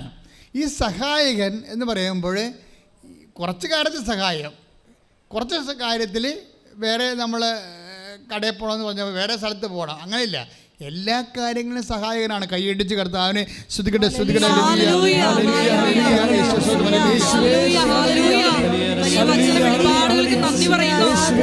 കൂടെ നടന്ന് എല്ലാ കാര്യങ്ങളും പഠിപ്പിക്കുന്ന പരിശുദ്ധാത്മാവേ, എപ്പോഴും ഞങ്ങളെ എല്ലാ കാര്യങ്ങളും അനുസ്മരിപ്പിക്കണമേ എന്ന് പ്രാർത്ഥിക്കുന്നു. സഹായകനായി കൂടെ നടക്കണമേ എന്ന് പ്രാർത്ഥിക്കുന്നു. ഞങ്ങളിൽ നിറയണമേ ആത്മാവേ, ആത്മാവേ, ഞങ്ങളിൽ നിറയണമേ ആത്മാവേ, ആത്മാവേ, ഞങ്ങളിൽ നിറയണമേ ആത്മാവേ, ആത്മാവേ, ഞങ്ങളിൽ നിറയണമേ. തുറന്നു നീ പരന്നിറങ്ങണമേ പരിശുദ്ധാത്മാവേ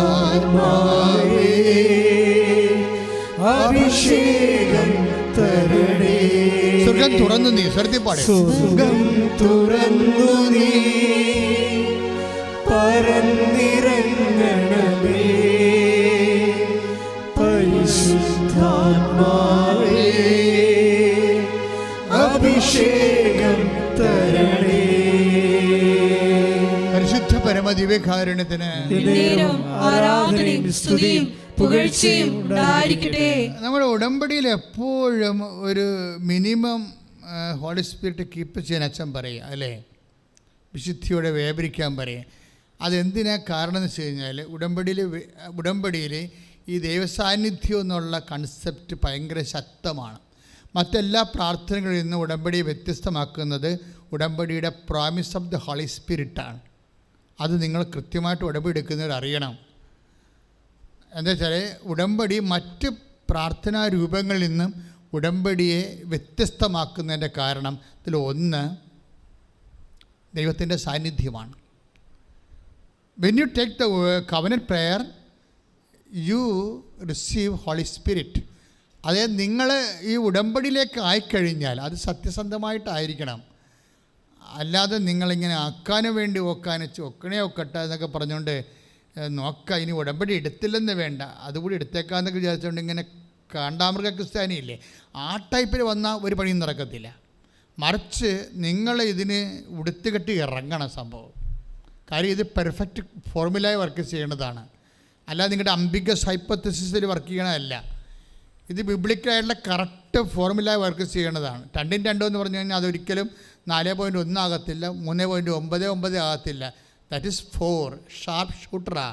അതുകൊണ്ട് തന്നെ മക്കൾ ഇതിനെക്കുറിച്ച് കൃത്യമായി മനസ്സിലാക്കിയിട്ട് കൃത്യമായി ഇൻവെസ്റ്റ്മെൻറ്റ് ചെയ്യണം ഉടമ്പടി വിഷയത്തിൽ. ശ്രുതികടെ ഹല്ലേലൂയ. നിബന്ധനകള് വിശ്വസ്തതാപൂർവ്വം പാലിക്കാനുള്ള വലിയ ഞങ്ങൾക്ക് ഓരോരുത്തർക്കും പ്രദാനം ചെയ്യണമേ എന്ന് പ്രാർത്ഥിക്കുന്നു. ദൈവ കൽപ്പനകൾക്ക് കാതോർത്ത് എത്രയും വേഗം ഞങ്ങളെ സാക്ഷികളായി ഉയർത്തണമേ എന്ന് പ്രാർത്ഥിക്കുന്നു. പരിശുദ്ധ പരമദിവ്യകാരുണ്യത്തിന് ആരാധനയും സ്തുതിയും പുകഴ്ചയും ഉണ്ടായിരിക്കട്ടെ. പരിശുദ്ധ പരമദിവ്യകാരുണ്യത്തിന് ആരാധനയും സ്തുതിയും പുകഴ്ചയും. ഉടമ്പടിയിലെ എക്കാലം പുതുക്കാൻ പോകുന്നവരും ഉടമ്പടി എടുക്കാൻ പോകുന്നവരും മനസ്സിലാക്കേണ്ട ഒന്നാമത്തെ കാര്യം, ഉടമ്പടിയിൽ എപ്പോഴും ഒരു ഉള്ളിലിരുന്നൊരു ആലോചന എല്ലാ കാര്യങ്ങൾക്കും ദൈവം തരും. അതിന് നമ്മൾ ആഗ്രഹമെന്ന് പറയുകയും ചെയ്യും, ചിലപ്പോൾ ചിന്തയെന്ന് പറയും, ചിലപ്പോൾ ആശയമെന്ന് പറയും. പക്ഷേ എല്ലാം ദൈവികമായിരിക്കും. കാര്യം എന്താണ്? നീ വിശുദ്ധിയോടു കൂടിയാണ് ഉടമ്പടി എടുക്കുന്നത്. ഇപ്പോൾ ഡോണയുടെ സാക്ഷി ഞാൻ ഇടയ്ക്ക് പറഞ്ഞില്ലേ, അവളെ സംബന്ധിച്ചത് അവിടെ പാസ്പോർട്ട് റിജക്റ്റഡ് ആണ്. പാസ്പോർട്ട് റിജക്റ്റഡ് ആകണം. വെറും ഒരു 72 മണിക്കൂർ കൊണ്ട് പുതിയ പാസ്പോർട്ട് പ്രൊഡ്യൂസ് ചെയ്യണം. നടക്കാത്ത കാര്യമാണ്. 1 മാസം അതിൻ്റെ ഡോർമെൻറ്റ് ടൈമുണ്ട്. പക്ഷേ ഇവൾ പാസ്പോർട്ട് തിരിച്ച് റിജക്റ്റായ പാസ്പോർട്ട്, സ്പെല്ലിംഗ് മിസ്റ്റേക്കുള്ള പാസ്പോർട്ട് കൊണ്ടുവന്ന് പാസ്പോർട്ട് ഓഫീസിൽ കാണിക്കുമ്പോൾ അയാൾ പറയും ഇതിൻ്റെ അത് മിസ്റ്റേക്സ് ഒന്നുമില്ല എന്ന് പറയണല്ലേ എന്ന് പറഞ്ഞ് അയാൾ റിജക്റ്റ് ചെയ്യും. അപ്പോൾ ഫോറിൻ എംബസിയിൽ നിന്ന് റിജക്റ്റായി ഈ നമ്മുടെ പാസ്പോർട്ട് ഓഫീസിൽ നിന്ന് റിജക്റ്റ് കഴിയുമ്പോൾ ഇവിടെ എവിടെ പോകാനാണ്? അപ്പോൾ അവിടെ ഉള്ളിൽ നിന്ന് നീ ഇടത്തോട്ടോ വലത്തോട്ടോ തിരിയുമ്പോൾ പിന്നിൽ നിന്നൊരു സ്വരം കേൾക്കുമെന്ന് പറഞ്ഞില്ലേ, ഇതിനാണ് ദൈവസാന്നിധ്യം എന്ന് പറയുന്നത്. പെട്ടെന്ന് അവളുടെ ഉള്ളിൽ കത്തും. എന്താ? മുകളിലോട്ട് പോവുക, ഏറ്റവും മുകളിൽ ഹയർ ഓഫീസറിനെ പോയി കാണുക. അതെന്താണ്? നീ വലത്തോട്ട് ഇടത്തോട്ട് തിരിയും. ആ വചനം എടുത്തേ, ശ്രുതികട്ടെ ഹല്ലേലൂയ. യെശയ്യാ 30:21. യെശയ്യാ 30:21 വായിച്ചുള്ളുക. നീ വലത്തോട്ടോ ഇടത്തോട്ടോ തിരിയുമ്പോൾ, പറഞ്ഞ നീ വലത്തോട്ടോ ഇടത്തോട്ടോ തിരിയുമ്പോൾ നിന്റെ കാതുകൾ പിന്നിൽ നിന്ന് ഒരു സ്വരം ശ്രവിക്കും. ഇതാണ് വഴി, ഇതിലേ പോവുക. ഈ ഒരു ഫോർമാറ്റിലേക്ക് മൈൻഡ് സെറ്റ് തിരിച്ചു വരണം നമ്മൾ. അതായത് പെട്ടെന്ന് ഡെഡ് എൻഡായി കഴിഞ്ഞാൽ പരിശുദ്ധാത്മാവ് വർക്ക് ചെയ്യും. മനസ്സിലായില്ലേ? ഇവളുടെ പാസ്പോർട്ട് റിജക്റ്റായി, ഫോറിൽ നിന്ന് റിജക്റ്റായി, വിസ റിജക്റ്റായി, ഇവിടെ നിന്ന് റിജക്റ്റായി. അപ്പം പിന്നെ എന്ത് ചെയ്യും? പിന്നെ എങ്ങോട്ട് തിരിഞ്ഞിട്ടും നിവർത്തിയില്ലാത്തപ്പോൾ പിന്നിൽ നിന്ന് ഒരു സ്വരം കേൾക്കും, ഇതാണ് വഴി, ഇതിലേ പോവുക. അവളുടെ മനസ്സിൽ തോന്നി ഹയർ ഓഫീസറിനെ പോയി കാണാൻ പറഞ്ഞു. ഹയർ ഓഫീസറിനെ പോയി കാണുമ്പോൾ അതിനേക്കാൾ വിഷയം കോംപ്ലിക്കേറ്റഡ് ആവും. പക്ഷേ ഹയർ ഓഫീസറിനെ പോയി കാണുമ്പോൾ ഇവിടെ ഉടമ്പടി കാശിൽ ഇടയിലുണ്ട്. അത് തൊട്ട് വിശ്വാസപ്രമാണം ചെല്ലിയാ പോണത്. അതായത് നിങ്ങൾ ഉടമ്പടി പ്രകാരം നിങ്ങൾക്ക് ദൈവം വാഗ്ദാനം ചെയ്തിരിക്കുന്ന അവിടുത്തെ സാന്നിധ്യം. ദാറ്റ് മീൻസ് എന്താണ്? 33:14 വായിച്ചോളൂ. പുറപ്പാടിൻ്റെ പുസ്തകം. സ്തുതിക്കട്ടെ, സ്തുതിക്കട്ടെ. ഹല്ലേലൂയ. പുറപ്പാട് 33:14. കർത്താവ് പറഞ്ഞു, ഞാൻ തന്നെ നിന്നോട് കൂടെ വരികയും നിനക്ക് ആശ്വാസം നൽകുകയും ചെയ്യും. So presence is for consolation. No, അതാണ് എൻ്റെ ഉടമ്പടിയുടെ രീതി. എന്ന് വെച്ചാൽ ദൈവ സാന്നിധ്യം നൽകണത് എന്തിനാണ്? ചുമ്മാ കാഴ്ചക്കാരനെ പോലെയല്ല. ഇപ്പം ചില നിയമസഭയിലും യുഎൻഒയിലുമൊക്കെ ചില ക്ഷണിക്കപ്പെട്ട അതിഥികളില്ലേ, ഓൺ ലുക്കേഴ്സായിട്ട് പോയി അവിടെ പ്രൊസീഡിങ്സ് കണ്ടുകൊണ്ടിരിക്കും. സിനഡിലും ഉണ്ടാകും പ്രൊസീഡിങ്സ് കണ്ടുകൊണ്ടിരിക്കുക അനുവാദം. വല്ല കഥയുള്ള എന്നുവെച്ചാൽ അവരുടെ പ്രൊസീഡിങ്സേ നമുക്ക് കണ്ടുകൊണ്ടിരിക്കാവുന്ന. അതിൻ്റെ അകത്ത് വോട്ട് ചെയ്യാനൊന്നും നമുക്ക് അധികാരമില്ല. നിരീക്ഷകരായി പോണവർ, മനസ്സിലായോ? നമുക്ക് അതായത് ഇതുപോലെ വലിയ വലിയ ഫോറങ്ങളിൽ നിരീക്ഷകരുണ്ടാവും. അവർക്ക് വിളിക്കാൻ പറ്റത്തില്ല, അവർ ക്ലിപ്പിട്ട് വെച്ചിരിക്കുകയാണ്. നിരീക്ഷകരായിട്ട് കണ്ണ് മാത്രം തുറന്നിരിക്കും, ഒരു ക്ലിപ്പിട്ട് വെച്ചിരിക്കുക. അതിനാണ് നിരീക്ഷകരെന്ന് പറയുന്നത്. പക്ഷെ പരിശുദ്ധാത്മാവ് ഒരു നിരീക്ഷകനല്ല. മനസ്സിലായില്ലേ? നീ വലത്തോട്ട് ഇടത്തോട്ട് തിരിയുമ്പോൾ ഇതാണ് വഴി, ഇതിലേ പോവുക എന്ന് പറയും. നീ 34:14 നമ്മളെന്താ വായിച്ചത് കേട്ടോ? എന്താ വായിച്ചത്? ഞാൻ തന്നെ നിന്നോട് കൂടെ വരികയും നിനക്ക് ആശ്വാസം നൽകുകയും ചെയ്യും. നിന്നോടൊക്കെ വരിക മാത്രമല്ല ചെയ്യണത്, പിന്നെ എന്താണ്? നിനക്ക് ഉടമ്പടി എടുക്കുന്നൊരു ആ ബോധം ഉണ്ടാകണം. ദൈവം എൻ്റെ കൂടെ ഉണ്ട്. എങ്ങനെയുള്ള ദൈവമാണ്? നിരീക്ഷകനായ ദൈവമല്ല. പിന്നെ എന്താണ്? എനിക്ക് ആശ്വാസം നൽകണ ദൈവം. പുറപ്പാട് 33:16. അങ്ങ് പോരുന്നില്ലെങ്കിൽ അങ്ങ് എന്നിലും അങ്ങയുടെ ജനത്തിലും സംപ്രീതനാണെന്ന് എങ്ങനെ വെളിപ്പെടും? അങ്ങ് ഞങ്ങളോടൊത്ത് യാത്ര ചെയ്യുമെങ്കിൽ അങ്ങ് ഞങ്ങളോടൊത്ത് യാത്ര ചെയ്യുമെങ്കിൽ ഞാനും അങ്ങയുടെ ജനവും ഭൂമുഖത്തുള്ള എല്ലാ ജനതകളിൽ നിന്ന് വ്യത്യസ്തരായിരിക്കും. മേക്ക് എ ഡിഫറൻസ് എന്നോ പറയത്തില്ലേ? അതായത് മറ്റ് വ്യക്തികളിൽ നിന്ന് നമ്മൾ വ്യത്യസ്തരായിരിക്കും. അനിൽ ജോർജിൻ്റെ സാക്ഷ്യം എന്ന് പറയുന്നത് അവിടെയാണ് വ്യത്യസ്തമായിരിക്കുന്നത്. അതായത് ഇവൻ ഒരു പയ്യൻസാണ്. ശരിക്കും ഇവന് ആകപ്പാടെയുള്ള ആസ്തി എന്താണ്? വിശ്വാസം. പിന്നെ ഉള്ളത് എന്താണ്? ആഗ്രഹം. ഇത്രയേ ഉള്ളൂ. ഈ രണ്ടുകൊണ്ടാണ് ഇവിടെ മൂലധനം ഇതാണ്, ക്യാപിറ്റലാണ്. ഒരു വിശ്വാസിയുടെ ക്യാപിറ്റൽ എന്താണ്? പൈതൃക സ്വത്താണോ? കാലാകാലങ്ങളായിട്ട് അപ്പന്മാരിൽ നിന്ന് പകർന്ന് കിട്ടിയ നൂറുകണക്കിന് ഏക്കർ ഭൂമിയാണോ? എന്താണ്? നമുക്കുള്ള വിദ്യാഭ്യാസമാണോ? നമുക്കുള്ള കെട്ടുപാടുകളാണോ? നമുക്ക് ശുപാർശ ചെയ്യാനും നമ്മളെ സപ്പോർട്ട് ചെയ്യാനും പിന്തുണക്കാനുമുള്ള സംവിധാനങ്ങളാണോ? What is the capital of a faithful? ഒരു വ്യക്തിയുടെ മൂലധനം എന്താണ്? You must know by no means. നീ അത് മനസ്സിലാക്കാതെ നിനക്ക് മുന്നോട്ട് പോകാൻ പറ്റത്തില്ല. ഉടമ്പടി എടുത്ത നീ വ്യക്തിയാണ് നീയെങ്കിൽ ദൈവത്തിൻ്റെ മുമ്പിൽ ഒരു കക്ഷിയായി, നീ മറുകക്ഷിയായി കർത്താവിനോട് നീ ഉടമ്പടി ചെയ്തിട്ടുണ്ടെങ്കിൽ ദൈവം ഇതിൽ നിൻ്റെ മൂലധനം എന്ന് പറഞ്ഞാൽ നിൻ്റെ കർത്താവ് തന്നെയാണ്. കൈയിട്ടിച്ച് കർത്താവ്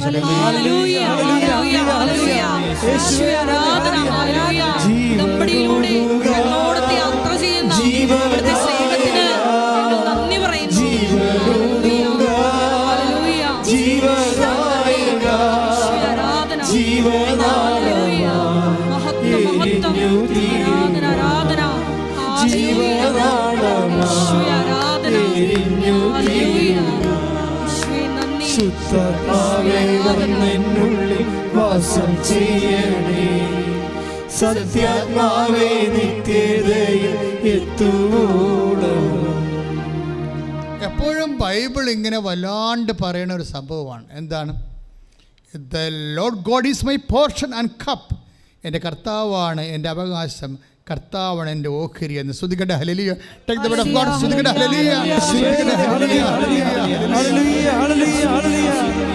ജീവനുതുക ജീവദായക ജീവനുതുക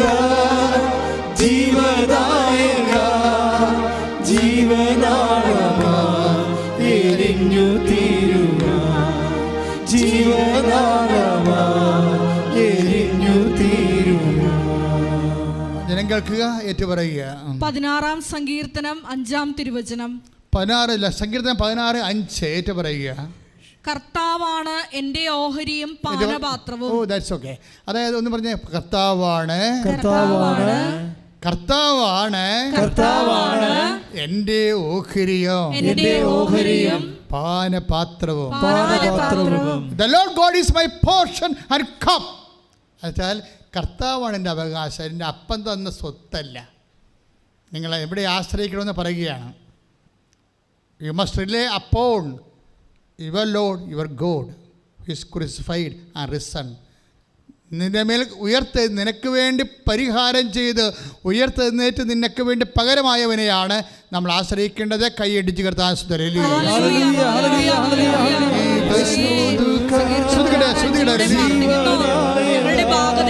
അവിടുത്തെ കരങ്ങളിലാണെന്ന് പ്രഖ്യാപിക്കാനുള്ള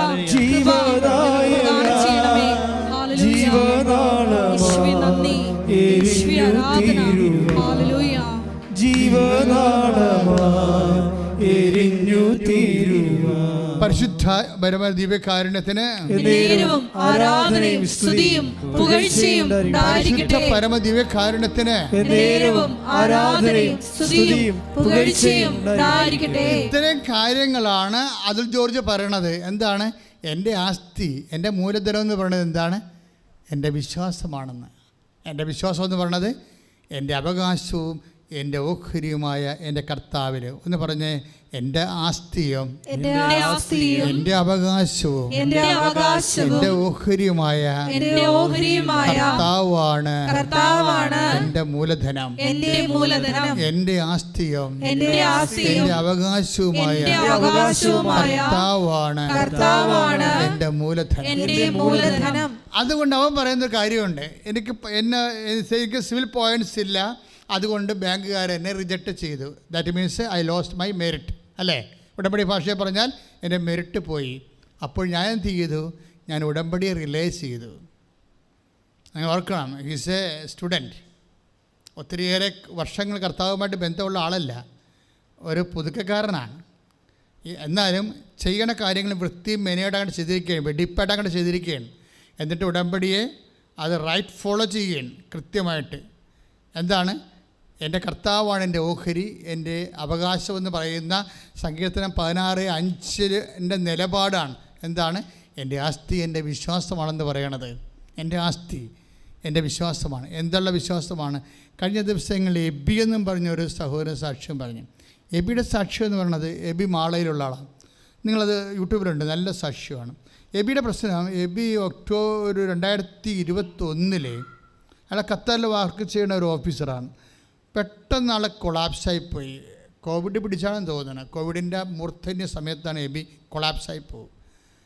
പുള്ളിക്ക് ഇങ്ങനെ ഇതിൻ്റെ ഈ റെസ്പിറേറ്ററി പ്രോബ്ലംസ് ഉണ്ടാകുന്നത് പുള്ളിക്ക് ഫീൽ ചെയ്യുന്നുണ്ട്. പക്ഷേ പുള്ളിയുടെ ഡ്യൂട്ടി കുറച്ച് കടുത്ത ഡ്യൂട്ടി ആയത് കാരണം അങ്ങനെ പെട്ടെന്ന് ഹോസ്പിറ്റലിലേക്ക് അഡ്മിറ്റ് ചെയ്യാൻ പറ്റുന്ന സാഹചര്യമല്ല. അതുകൊണ്ട് പുള്ളി അതും കൊണ്ട് നടന്ന് പെട്ടെന്ന് പുള്ളി ഫെയ്ഡായിപ്പോയി, വീണുപോയി. പിന്നെ ഇയാൾ ആംബുലൻസിലാണ് കൊണ്ടുപോണത്. ഖത്തർ ഹോസ്പിറ്റലിലേക്ക് കൊണ്ടുപോയി കഴിയുമ്പോൾ അവിടെ പുള്ളി ഉടനെ കോമയിലായിപ്പോവും. അതായത് പൾസ് ഡൗൺ ആകും, പ്രഷർ ഡൗൺ ആകും, പിന്നെ ഈ ഓക്സിജൻ കിട്ടണില്ല. പക്ഷേ എന്നിട്ട് ഇയാളെ കൊണ്ടുപോയി ഒരു ടെൻറ്റിലാണ് ഇടണത് പുറത്ത്. കോവിഡ് കാലത്തിൻ്റെ അവസ്ഥ അറിയാമല്ലോ, ഹോസ്പിറ്റലിലെ ബെഡെല്ലാം തീരും. പിന്നെ അവിടേക്കാണ് സ്വദേശി വിദേശി പ്രശ്നം വരണത്. അപ്പോൾ അവിടെ കാലങ്ങളിലെല്ലാം ഈ വിദേശ രാജ്യങ്ങളിലെല്ലാം സ്വദേശികളെ എടുത്ത് കട്ടിലേക്ക് കിടത്തിയിട്ട് വിദേശികളെ കൊണ്ടുവന്ന് കൂടാരത്തിലിടും. ചത്തെങ്കിൽ ചത്ത്, ഉണ്ടെങ്കിൽ ഉണ്ട്. ട്രീറ്റ്മെൻറ്റ് നമ്മൾ കടന്നു പോകുന്നൊരു കാലമാണ് കോവിഡ് കാലം. നമ്മൾ ആരുമൊക്കെ ആണെന്നും പറഞ്ഞ് നടന്ന ഒരു കാലമുണ്ട്. പക്ഷെ നമ്മൾ അന്യനാട്ടിൽ ചെന്ന് കഴിയുമ്പോൾ എന്തെങ്കിലും സംഭവിക്കുമ്പോൾ നമ്മളവർക്കും PR കിട്ടിയിട്ടുണ്ട്, നമ്മൾ അവിടുത്തെ പൗരനാണ്, ആന കൂനെന്നൊക്കെ പറഞ്ഞാലും എന്തെങ്കിലും സംഭവിച്ചു കഴിഞ്ഞാൽ നീ എത്രാമത്തെ പൗരനാണെന്ന് അവർ പറയും നിന്നോട്. അതാണ് വിഷയം. നീ എത്രാമത്തെ പൗരനാണെന്ന് പറയും. 1ാമത്തെ പൗരനാണോ, 2ാമത്തെ പൗരനാണോ, 3ാമത്തെ പൗരനാണോ? ദൈവ പൈതലേ, ബേസിക്കായിട്ട് ഓർക്കുക, നിൻ്റെ കയ്യിരിക്കുന്ന കാർഡല്ല നിനക്ക് തന്നിരിക്കുന്ന വേറൊരു കാർഡുണ്ട്. ഇത് നീ ആരാണെന്ന് പറഞ്ഞിട്ടുണ്ട്. നീ എനിക്ക് ബഹുമാന്യനാണ്, നീ എനിക്ക് പ്രിയങ്കരനാണ്, ഏത് കോവിഡ് വന്നാലും. റോമ 8:32 നമുക്ക് യേശുക്രിസ്തുവിന് നൽകിയവൻ അവനോടുകൂടെ സമസ്തവും നമുക്ക് നൽകുകയില്ലേ? ശ്രുതികട്ടെ, ശ്രുതികട്ടെ. ഹല്ലേലൂയ. റോമ 8:32 സ്വപുത്രനെ പോലും ഒഴിവാക്കാതെ എന്ന് പറഞ്ഞ സ്വപുത്രനെ പോലും ഒഴിവാക്കാതെ നമുക്കെല്ലാവർക്കും വേണ്ടി അവനെ ഏൽപ്പിച്ചു തന്നവൻ അവനോട് കൂടെ സമസ്തവും നമുക്ക് ദാനമായി നൽകാതിരിക്കുമോ? കൈയടിച്ച് ശ്രദ്ധിക്കട്ടെ. ഹല്ലേലൂയ.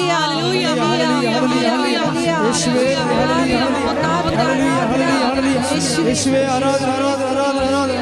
ഹല്ലേലൂയ ഹല്ലേലൂയ ഹല്ലേലൂയ ഹല്ലേലൂയ. യേശുവേ ഹല്ലേലൂയ ഹല്ലേലൂയ. യേശുവേ ആരാധന ഹല്ലേലൂയ ഹല്ലേലൂയ. യേശുവേ ആരാധന ആരാധന ആരാധന. ഹല്ലേലൂയ ഹല്ലേലൂയ ഹല്ലേലൂയ ഹല്ലേലൂയ ഹല്ലേലൂയ. യേശുവേ സ്തുതി ഹല്ലേലൂയ. നന്ദി. യേശുവേ ആരാധന ഹല്ലേലൂയ. ആരാധന ഹല്ലേലൂയ. യേശുവേ ആരാധന ആരാധന ആരാധന. യേശുവേ ആരാധന. പരിശുദ്ധ പരമദിവ്യകാരുണ്യത്തിന് ആരാധനയും സ്തുതിയും പുകഴ്ചയും ഉണ്ടായിരിക്കട്ടെ. അപ്പം മക്കളെ, ഇത് തമ്മിൽ ചേർത്ത വായിക്കേണ്ടത്. നമ്മുടെ ആസ്തി എന്താണ്, നമ്മുടെ മൂലധനം എന്താണെന്നാണ് ഞാൻ പറഞ്ഞുകൊണ്ടിരിക്കണം, അല്ലേ? ഇതിലൂടെ പരിശുദ്ധാനം പറഞ്ഞുകൊണ്ടിരിക്കുന്നത്. നമ്മുടെ ആസ്തി എന്താണ്? ഇപ്പോൾ അനിൽ ജോർജ് പറഞ്ഞില്ലേ, എൻ്റെ ആസ്തി എൻ്റെ വിശ്വാസമാണെന്ന്. ആരിലാണ് ആ വിശ്വാസം? ആകാശവും ഭൂമിയും സൃഷ്ടിച്ച കർത്താവിലാണ്. എങ്ങനെയുള്ള കർത്താവാണ്? തൻ്റെ മകനേക്കാളും നമ്മൾ ബഹുമാനിനെ കരുതുന്നവനാണ്. വായിച്ചില്ലേ, നീ എനിക്ക് ബഹുമാനിനാണ്, എനിക്ക് പ്രിയങ്കരനാണ്. അതൊക്കെ നമുക്കുള്ള സെൽഫ് എസ്റ്റീം വർദ്ധിപ്പിക്കണം. മനസ്സിലായില്ലേ? മറ്റു മനുഷ്യർ നമ്മളെ തള്ളിക്കളഞ്ഞു, ബാങ്കിൽ നമ്മളെ പറഞ്ഞു വിട്ടു, കോളേജിൽ നമ്മളെ പറഞ്ഞു വിട്ടു, വിസ എൻട്രി നമ്മൾ പരാജയപ്പെട്ടു, നമ്മളെ പറഞ്ഞു വിട്ടു. ഇങ്ങനെ ഓരോരോ സംവിധാനങ്ങൾ നിന്നെ കൈവിടുമ്പോഴേ നിനക്ക് വേണ്ടി പറയുന്നവരാണ്, I will not disown you at any cost.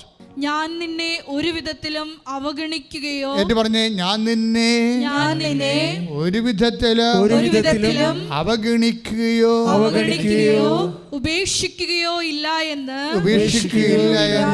അവിടുന്ന് പറഞ്ഞിട്ടുണ്ടല്ലോ. ഓ സോ മൈ ചൈൽഡ്, ഓ ദൈവപൈതലെ, നീ ശ്രദ്ധിക്കുക. നീ എവിടുന്നെങ്കിലും ഏതെങ്കിലും ഓഫീസിൽ നിന്നോ ഏതെങ്കിലും അധികാര സ്ഥാനത്ത് നിന്നോ നീ ഡിപ്രൈവ് ആയി കഴിഞ്ഞാൽ, നിന്നെ അവർ തള്ളിവിട്ടാൽ, നിനക്ക് മെറിറ്റില്ലെന്ന് പറഞ്ഞു വിട്ടാൽ, നീ പറയണം, എനിക്ക് വേണ്ടി വില ചെയ്തവൻ, രക്തം ചിന്തിയവൻ, എന്നെ വീണ്ടെടുത്തവൻ, തൻ്റെ ജീവനേക്കാൾ എന്നെ സ്നേഹിക്കുന്നവൻ, എല്ലാ ജനതകളെക്കാൾ പകരമായി തൻ്റെ ജീവനെ എന്നെ വീണ്ടെടുക്കാൻ വേണ്ടി നൽകിയവൻ, അവനോടുകൂടി എല്ലാം ചേർത്ത് നൽകുന്നവൻ എൻ്റെ കർത്താവ്. അവനാണ് എൻ്റെ അവകാശം, അവനാണ് എൻ്റെ ഓഹരി. ശ്രുതിക്കട്ടെ, ശ്രുതിക്കട്ടെ, ശക്തമായി ശ്രുതിക്കട്ടെ, ശക്തമായി ശ്രുതിക്കട്ടെ.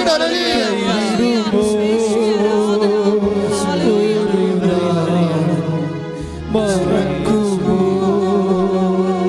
ഞാൻ നിന്നെ, കൈവിടുമോ ഒരു നാളും, മറക്കുമോ? ആര് മറന്നാലും മറക്കാത്തവൻ, അന്ത്യത്തോളം കൂടെയുള്ളവൻ. അത് നെഞ്ചത്ത് വെച്ചുകൊണ്ട് ആര് മറന്നാലും മറക്കാത്തവൻ, അന്ത്യത്തോളം കൂടെയുള്ള. ഞാൻ നിന്നെ ഒരുമിച്ച്, ഞാൻ നിന്നെ കൈവിടുമോ ഒരു നാളും, മറക്കുമോ? പരിശുദ്ധ പരമദിവ്യകാരുണ്യത്തിന് ആരാധനയും സ്തുതിയും പുകഴ്ചയും ഉണ്ടായിരിക്കട്ടെ. അപ്പൊ എബി എന്ന് പറയുന്ന സഹോദരൻ ഖത്തറിലെ ഓഫീസ് എന്ത് കോമയിലായിപ്പോയി, ഓർമ്മ പോയെന്ന 18 ദിവസം ഓർമ്മയില്ലാതെ കിടന്നു. മൂക്കിൽ കൂടി ശ്വസിക്കുന്നു, അവരിനെ ട്യൂബിലൂടെ ഭക്ഷണം കഴിക്കുന്നു, ശരീരം വെട്ടുതടി പോലെ ഇങ്ങനെ കിടക്കുകയാണ്. ഡോക്ടർമാർക്ക് ഒന്നും ചെയ്യാനേ പറ്റണില്ല. അപ്പോൾ ആസിഫ് ഡെഡ് എന്ന രീതിയിലാണ് അവർ ട്രീറ്റ് ചെയ്യണത്. ഡെഡ് ബോഡി ആണെന്ന രീതിയിലാണ് ട്രീറ്റ് ചെയ്യണത്. പിന്നീട് ഒരു ദിവസം ഇവർ ഓൺലൈൻ ഉടമ്പടി എടുക്കും. അവർക്കറിയത്തില്ല, കൃപാസനത്തെക്കുറിച്ച് അറിയത്തില്ല. ആരുമൊക്കെ പറഞ്ഞിട്ട് ആസ്ട്രേലിയയിൽ നിന്നൊരു ലിങ്ക് കൊടുത്ത് അന്നാണ് അവിടെ സാക്ഷ്യപ്പെടുത്തി. ആ ചേട്ടൻ തന്നെ വന്നിട്ടുണ്ടായിരുന്നു കഴിഞ്ഞ ദിവസം ഇവിടെ. തടിയനായ സുഖനായ ഒരു മനുഷ്യൻ. അദ്ദേഹം തന്നെ സാക്ഷ്യം പറയണത്. അതായത് ഒരു ലിങ്ക് കൊടുത്തിട്ട് വൈഫ് ഓൺലൈൻ ഉടമ്പടി എടുക്കും. ഓൺലൈൻ ഉടമ്പടി എടുത്ത രാത്രി, ഡേറ്റ് ഉണ്ട്, അതിൻ്റെ ടൈമുണ്ട്. ആ ടൈമിൽ പെട്ടെന്നൊരു മിന്നൽ കയറിയിട്ട് ഈ മനുഷ്യന് ബോധം വെക്കും. അപ്പോൾ അത് ബോധം വെക്കണ മുമ്പ് അദ്ദേഹം പറയുന്ന കാര്യമുണ്ട്. അതായത് അദ്ദേഹം സാക്ഷ്യത്തിൽ പറഞ്ഞ വിഷയമുണ്ട്. അതായത് ഡോക്ടർ അവസാനം ഡെഡായെന്ന് വിചാരിച്ചുകൊണ്ട് ഇയാളുടെ ട്യൂബെല്ലാം ഊരി മാറ്റും. ട്യൂബെല്ലാം ഊരി മാറ്റിയിട്ട് അത് ആ ട്യൂബ് ഊരി മാറ്റണതിന് സെക്കൻഡുകൾക്ക് മുമ്പാണ് ഒരു ഓൺലൈൻ ഉടമ്പടി എടുക്കുന്നത് വൈഫ്. പക്ഷേ ഈ മനുഷ്യൻ്റെ മനസ്സിൽ ഉടനെ മാതാവിനെ ഈ മനുഷ്യൻ മനസ്സിൽ കാണും. കാര്യം ഓർമ്മയില്ല. എബി പറയണത് എൻ്റെ പേര് പോലും എനിക്ക് ഓർമ്മയില്ലെന്നാണ് പറയണത്. നീ ഒന്ന് ചിന്തിച്ച് ആ സിറ്റുവേഷൻ കണ്ട. നമ്മൾ പേര് വലിയ കാര്യമാണെന്നൊക്കെ പറഞ്ഞ് നടക്കില്ലേ. എൻ്റെ പേര് വിളിച്ചില്ല, എൻ്റെ പേര് പറഞ്ഞില്ല, എന്നെ വീട്ടിൽ വന്ന് ക്ഷണിച്ചില്ല, ഇങ്ങനെ പേര് വെച്ചുള്ള കളികൾ എന്തുമാത്രമാണ് ഉള്ളത് ഇല്ലേ. നമ്മുടെ പേര് നമുക്ക് എന്തോ ആനക്കാര്യമാണെന്ന് നമ്മൾ ധരിച്ചിട്ട് പേര് അവഗണിച്ചാൽ നമ്മൾ അവോയ്ഡ് ചെയ്തതിൻ്റെ പേര് നമ്മൾ ഫൈറ്റിനൊക്കെ ഇറങ്ങും. പേര് പ്രശ്നമാണ്. പക്ഷേ ഈ പേര് ഒരു കാലത്ത് നമ്മൾ മറന്നു പോകും. മറ്റുള്ളവർ മറക്കണതിൻ്റെ കാര്യമില്ലല്ലോ. മറ്റുള്ളവർ മറന്നു പോകുമെന്ന് പറഞ്ഞ് നമ്മൾ കേസ് കൊടുക്കാനോ പോകുകയോ അല്ലെങ്കിൽ നിങ്ങളുടെ ബന്ധുക്കളായിട്ട് വീട്ടിൽ പോകാതിരിക്കുകയോ അങ്ങനെ ചെയ്തിട്ടേ കാര്യമില്ല. മറ്റുള്ളവർ മറക്കണം പോട്ടെ, നിങ്ങൾ തന്നെ നിങ്ങളുടെ പേര് മറക്കുമെന്നാണ് പറയണത്. എബി പറഞ്ഞില്ലേ 18 ദിവസമായിട്ട് എൻ്റെ പേര് തന്നെ ഞാൻ മറന്നുപോയി, വെറുതെ വിട്ടു തടി പോലെ കിടക്കുകയാണ്. ഓർക്കണം കേട്ടോ, പേര് വെച്ച് കളിക്കുന്നവരൊക്കെ ഓർത്തേക്കണം. വലിയ പേരും നിലയൊക്കെ ഉണ്ടായിരുന്ന ആളാണ്. പേരാണ് അവൻ ആദ്യം കളഞ്ഞത്. പ്രകൃത്യാ ദൈവമായിരിക്കവേ അവൻ ദൈവത്തോടുള്ള സമാനത മുറുകെ പിടിക്കേണ്ട കാര്യമായി പരിഗണിച്ചില്ല. ഈ പരിഗണിക്കാതിരിക്കുന്ന സ്ഥലത്ത് വെച്ചാണ് ഈ എളിമ ആരംഭിക്കുന്നത്. പരിഗണിക്കേണ്ടതിനടുത്ത് വെച്ചാണ് അഹങ്കാരം ആരംഭിക്കുന്നത്. ഫിലിപ്പിയർ 2:7 ഭയങ്കര സീരിയസ് വചനമാണ്. പരിഗണിക്കാത്തിടത്ത് വെച്ച്, നമ്മളെ ദൈവതിരുസന്നിധിയിൽ പരിഗണിക്കാതിരിക്കുന്ന സ്ഥലത്ത് വെച്ച്, അല്ലെ നമ്മളെ മറ്റുള്ളവർ പരിഗണിച്ചില്ല എന്നതിൻ്റെ പേര് നമുക്ക് നൊമ്പരം തോന്നാത്തിടത്ത് വെച്ച് ആണ് എളിമ ആരംഭിക്കുന്നത്. എളിമയെന്ന് പറഞ്ഞ് ജലദോഷം പിടിച്ച് നടന്നിട്ട് കാര്യമില്ല. നമ്മുടെ കയ്യിലൊക്കെ വന്നിരിക്കുന്ന ആധ്യാത്മികതയിൽ വന്നിരിക്കുന്ന വിഷയം നമ്മൾ നെഗളത്തിന് എളിമ എന്ന് പറയും അല്ലേ. നെഗളം അഹങ്കാരത്തിന് എളിമ എന്ന് പറയും. പക്ഷേ എളിമ എന്ന് പറയണ എന്താണ്? അത് കൃപ അപ്ലോഡ് ചെയ്യുന്നതിന് വേണ്ടിയുള്ള സുവിശേഷ സൂത്രമാണ്. ഏതെങ്കിലും കാരണവശാലും നിന്നെ തള്ളിക്കളയുക, നിന്നെ ഓഫീസിൽ നിന്ന് തള്ളിക്കളയുക, ഇൻ്റർവ്യൂവിന് ഔട്ടാക്കുക എന്നിട്ട് നിങ്ങൾ പറയത്തില്ലേ എന്നേക്കാൾ മാർക്ക് കുറഞ്ഞവരെയാണ് അവരെടുത്തത്, എന്നെ എടുത്തില്ല എന്ന് പറയും. എന്നേക്കാൾ മാർക്ക് കുറഞ്ഞവരെടുത്ത് എന്നെ എടുത്തില്ല, അപ്പോൾ അവരെന്നോട് എന്തോ അനീതി കാണിച്ചു എന്നാണ്. എൻ്റെ ദൈവവേദന, നിങ്ങളെ നിങ്ങൾക്ക് പരിചയവും ബന്ധം ഉള്ളവരും ബന്ധമില്ലാത്തവരും നിങ്ങളോട് എന്ത് കാണിച്ചു എന്നുള്ളത് ദാറ്റ് ഡസൻറ്റ് മേക്ക് എനിത്തിങ്. എന്താ കാര്യം? നിങ്ങളോട് നീതി കാണിക്കാൻ ഒരാൾ മാത്രമേ ഉള്ളൂ. ആരാണ്? നിങ്ങൾക്ക് വേണ്ടി ജീവൻ ചൊരിഞ്ഞവൻ. അവൻ നിന്നെ ഫൊർസേക്ക് ചെയ്യാത്തടത്തോളം, നിന്നെ അവഗണിക്കാത്തടത്തോളം കാലം നീ നട്ടലോടുകൂടി നിൽക്കണം. അവൻ നിന്നെ എന്താ ഇങ്ങനെ നിൽക്കണം എന്നുണ്ടെങ്കിലുണ്ടല്ലോ, നമുക്ക് ഈ സാന്നിധ്യത്തെക്കുറിച്ച്, ദൈവസാന്നിധ്യത്തെക്കുറിച്ച് ഒരു ബോധം ഉണ്ടാകണം. കാര്യം നമ്മൾക്ക് എന്തുകൊണ്ടാണ് ഇങ്ങനെയൊക്കെയുള്ള സ്ഥലങ്ങളിൽ ഒരു ഉള്ളുപദേശം കിട്ടാത്തത്? എന്തുകൊണ്ടാണ്? അതായത് നിങ്ങൾക്ക് ഉള്ളുപദേശം കിട്ടണില്ലെങ്കിൽ you are cease to exist as a Christian. ഒരു ക്രിസ്ത്യൻ നിലയിൽ നിങ്ങൾ അസ്തമിച്ചിരിക്കുകയാണ്. എന്തുകൊണ്ടാണ്? ഉള്ളുദ്ദേശം എന്ന് പറയുന്നത് എന്തെങ്കിലും നമ്മൾക്ക് ഇടറവോ ഒരു പരാജയമോ സംഭവിച്ചാൽ ഉടനെ നമ്മുടെ ഉള്ളിൽ നിന്ന് നീ വലത്തോട്ട് എത്ര വചനം 30:21 വായിച്ചോളൂ. ഉള്ളുദ്ദേശം പറഞ്ഞോളൂ. ഏഷ്യ 30:21. യെശയ്യാ 30:21 എന്താ നീ പറയണത്? വലത്തോട്ടോ ഇടത്തോട്ടോ തിരിയുമ്പോൾ നീ വലത്തോട്ടോ ഇടത്തോട്ടോ തിരിയുമ്പോൾ നിന്റെ കാതുകൾ പിന്നിൽ നിന്ന് ഒരു സ്വരം ശ്രവിക്കും. ഇതാണ് വഴി, ഇതിലേ പോവുക. അപ്പൊ ഉള്ളിൽ നിന്ന് ഉള്ള് ഉപദേശം എന്നും പറഞ്ഞ് ഒരു ആധ്യാത്മികമായ കമ്മ്യൂണിക്കേഷൻസ് ഉണ്ട്. ഇത് എപ്പോഴാണ് വരണമെന്ന് വെച്ച് കഴിഞ്ഞാൽ ഇത് നമ്മൾ വളരെ ശ്രദ്ധിക്കണം ഉടമ്പടി എടുക്കുമ്പോൾ. കാര്യം പരിശുദ്ധാത്മാവിനെ നിർവീര്യമാക്കുകയോ ദുഃഖിപ്പിക്കുകയോ ചെയ്ത ആ സാഹചര്യങ്ങൾ ഉടമ്പടിക്കാർ അവോയ്ഡ് ചെയ്യണം. കാരണം പരിശുദ്ധാത്മാവ് ഇപ്പോൾ എഫേസ്യസ് 4:30, 1 തെസ്സലോനിക്കർ 5:19 എന്ന് വായിച്ചോളൂ. ശ്രുതികട്ടെ. എഫേസ്യസ് 4:30 പറഞ്ഞോളൂ. രക്ഷയുടെ ദിനത്തിനു വേണ്ടി രക്ഷയുടെ ദിനത്തിനു വേണ്ടി നിങ്ങളെ മുദ്രിതരാക്കിയ ദൈവത്തിന്റെ പരിശുദ്ധാത്മാവിനെ വേദനിപ്പിക്കരുത്. മനസ്സിലായില്ലേ? ഈ ഉള്ളുപദേശം കിട്ടാത്തത് എന്താണെന്നറിയാമോ? പരിശുദ്ധാത്മാവ് വേദനിച്ചിരിക്കണ കൊണ്ടാണ്. എന്തുകൊണ്ടാണ് പരിശുദ്ധാത്മാവ് വേദനിച്ചിരിക്കുന്നത്? നിങ്ങൾ വേറെ അരൂപിക്ക് കൂടുതൽ പ്രാധാന്യം കൊടുക്കണ കൊണ്ടാണ്. ദുഷ്ടാരൂപി, മനുഷ്യാരൂപിക്കൊക്കെ അല്ലേ? അതായത് വിനയപ്പെടാതിരിക്കുമ്പോൾ നിങ്ങൾ ഒരു മത്സരത്തിലാണ്. നിങ്ങളൊരു മത്സരത്തിലാണെങ്കിൽ നിങ്ങളെ ബൂസ്റ്റ് ചെയ്തിരിക്കുന്നത് ഹ്യൂമൻ സ്പിരിറ്റാണ്, ദൈവാരൂപിയല്ല, പരിശുദ്ധാരൂപിയാണ്. കാര്യം ദൈവത്തെ നഷ്ടപ്പെടാതിരുന്ന കാലം വേറെ ബന്ധമോ സ്വന്തമോ എന്ത് നഷ്ടപ്പെട്ട എന്നാ? അവളെന്നെ ഫോൺ വിളിച്ചിട്ട് കുറേ നാളായി, സാരമില്ല. ഇത് നിങ്ങൾക്ക് ഫീൽ ചെയ്യുന്നുണ്ടെങ്കിൽ എന്തോ ഒരു കുഴപ്പമുണ്ടെന്ന് എൻ്റെ അർത്ഥം. ചില ആൾക്കാർ സ്ഥിരം നിങ്ങളെ ഫോൺ വിളിക്കുന്ന ആൾക്കാർ വിളിക്കണില്ലെന്ന് വിചാരിച്ചോ? നിങ്ങൾക്കത് വല്ലാണ്ട് ഫീൽ ചെയ്തിട്ടുണ്ടെങ്കിലേ നിങ്ങളൊരു പോക്ക് സ്ത്രീയാണെന്ന് പറയാം, അല്ലെ പുരുഷനാണ്. എന്താ കാര്യം? മനുഷ്യന് നിങ്ങൾ ഓവർ ഇമ്പോർട്ടൻസ് കൊടുത്തിരിക്കുന്നു ദൈവത്തെക്കാൾ ഉപരി. നിങ്ങൾക്ക് പ്രാർത്ഥിക്കാൻ കഴിയുന്നില്ലെങ്കിൽ യു മസ്റ്റ് വീപ്പ്. എന്താ കാര്യം? അപ്പം നിങ്ങൾക്ക് ദുഃഖം ഉണ്ടാകണം. നിങ്ങൾക്ക് ദൈവദർശനത്തിൽ വരാൻ കഴിയുന്നില്ലെങ്കിൽ നമുക്കറിയാമല്ലോ, ഏത് പാപാവസ്ഥയിലാണെങ്കിലും ദൈവം ചെയ്യണൊരു കാര്യം ഒരു ത്രെഡ് ഇട്ടേക്കും. എന്താണ്? തൻ്റെ സന്നിധിയിൽ നിന്ന് തള്ളിക്കളയത്തില്ല. ഇപ്പോൾ ചില ആൾക്കാരൊക്കെ പാപാവസ്ഥയൊക്കെ വരുമല്ലോ, മനുഷ്യന്മാരുടെ ജീവിതമല്ലേ, ചിലപ്പോൾ അറിഞ്ഞു വരും, അറിയാതെ വരും. പക്ഷേ നിങ്ങൾക്ക് അറിഞ്ഞ് വന്നിട്ടും നിങ്ങൾക്ക് പ്രെയർ ചെയ്യാൻ പറ്റുന്നുണ്ടോ, നിങ്ങൾക്ക് വചനം വായിക്കാൻ പറ്റുന്നുണ്ടോ എങ്കിൽ you are in front of God. നിങ്ങൾ ദൈവതിരുസന്നിധിയിലാണ്. നിങ്ങൾക്കത് ഒന്നുമേ പറ്റണില്ല എന്നുണ്ടെങ്കിൽ യു ആർ ഡിപ്രൈവ്ഡ്. നിങ്ങൾ പുറത്താക്കപ്പെട്ടവനാണ്. ശ്രദ്ധിക്കുക. കർത്താവായ ദൈവമേ, ഈശോയെ, ഞാൻ പാപാവസ്ഥയിലാണെങ്കിൽ അങ്ങ് എന്നെ കൈവിട്ടതുപോലെ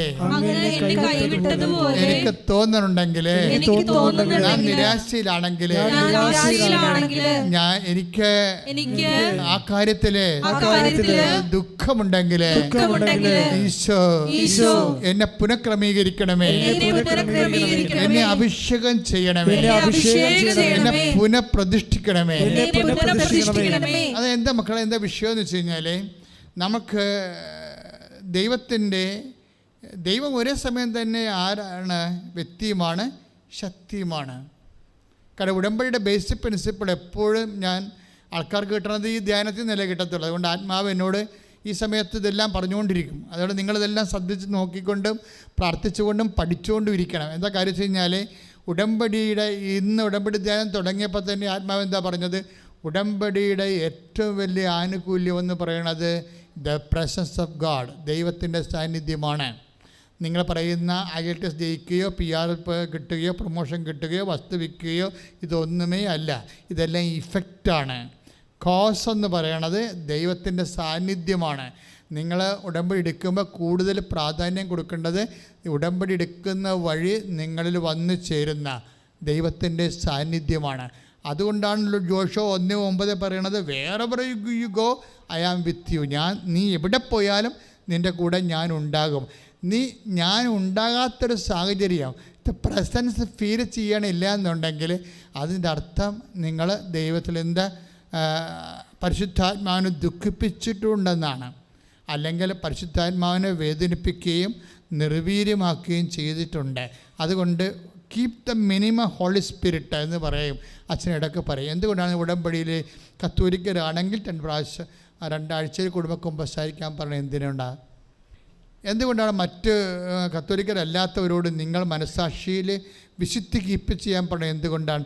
ഇത് പരിശുദ്ധാത്മ പ്രവർത്തിക്കാൻ പറ്റിയ ഒരു ഫോർമാറ്റ് ഉണ്ടാക്കാൻ വേണ്ടിയാണ്. എന്ന് വെച്ചാൽ നിങ്ങൾക്ക് എന്തെങ്കിലും ഈടറിവോ നിങ്ങളുടെ ഇപ്പോൾ തന്നെ അതുലിൻ്റെ പ്രശ്നം എന്താണ്? അതുലിനെ ബാങ്കിൽ നിന്ന് ഡിപ്രൈവ് ചെയ്തില്ലേ അവൻ? ബാങ്ക് മാനേജർ പറഞ്ഞില്ലേ നിങ്ങൾക്ക് സിവിൽ പോയിൻറ്റ്സ് കുറവാണ്, അതുകൊണ്ട് ഇത് കിട്ടാനൊരു മാർഗ്ഗവും ഇല്ല എന്ന് പറഞ്ഞു വിട്ടില്ലേ? അപ്പോഴെന്താ അതുൽ ചെയ്യണത്? ഉടമ്പടി അപ്പം എൻ്റെ 90 ദിവസമായി, ഓണയുടെ ഉടമ്പടി 90 ദിവസമായി, അതുകൊണ്ട് ഞാൻ വന്ന് തീർത്ഥാടന ഉടമ്പടി എടുത്തെന്ന്.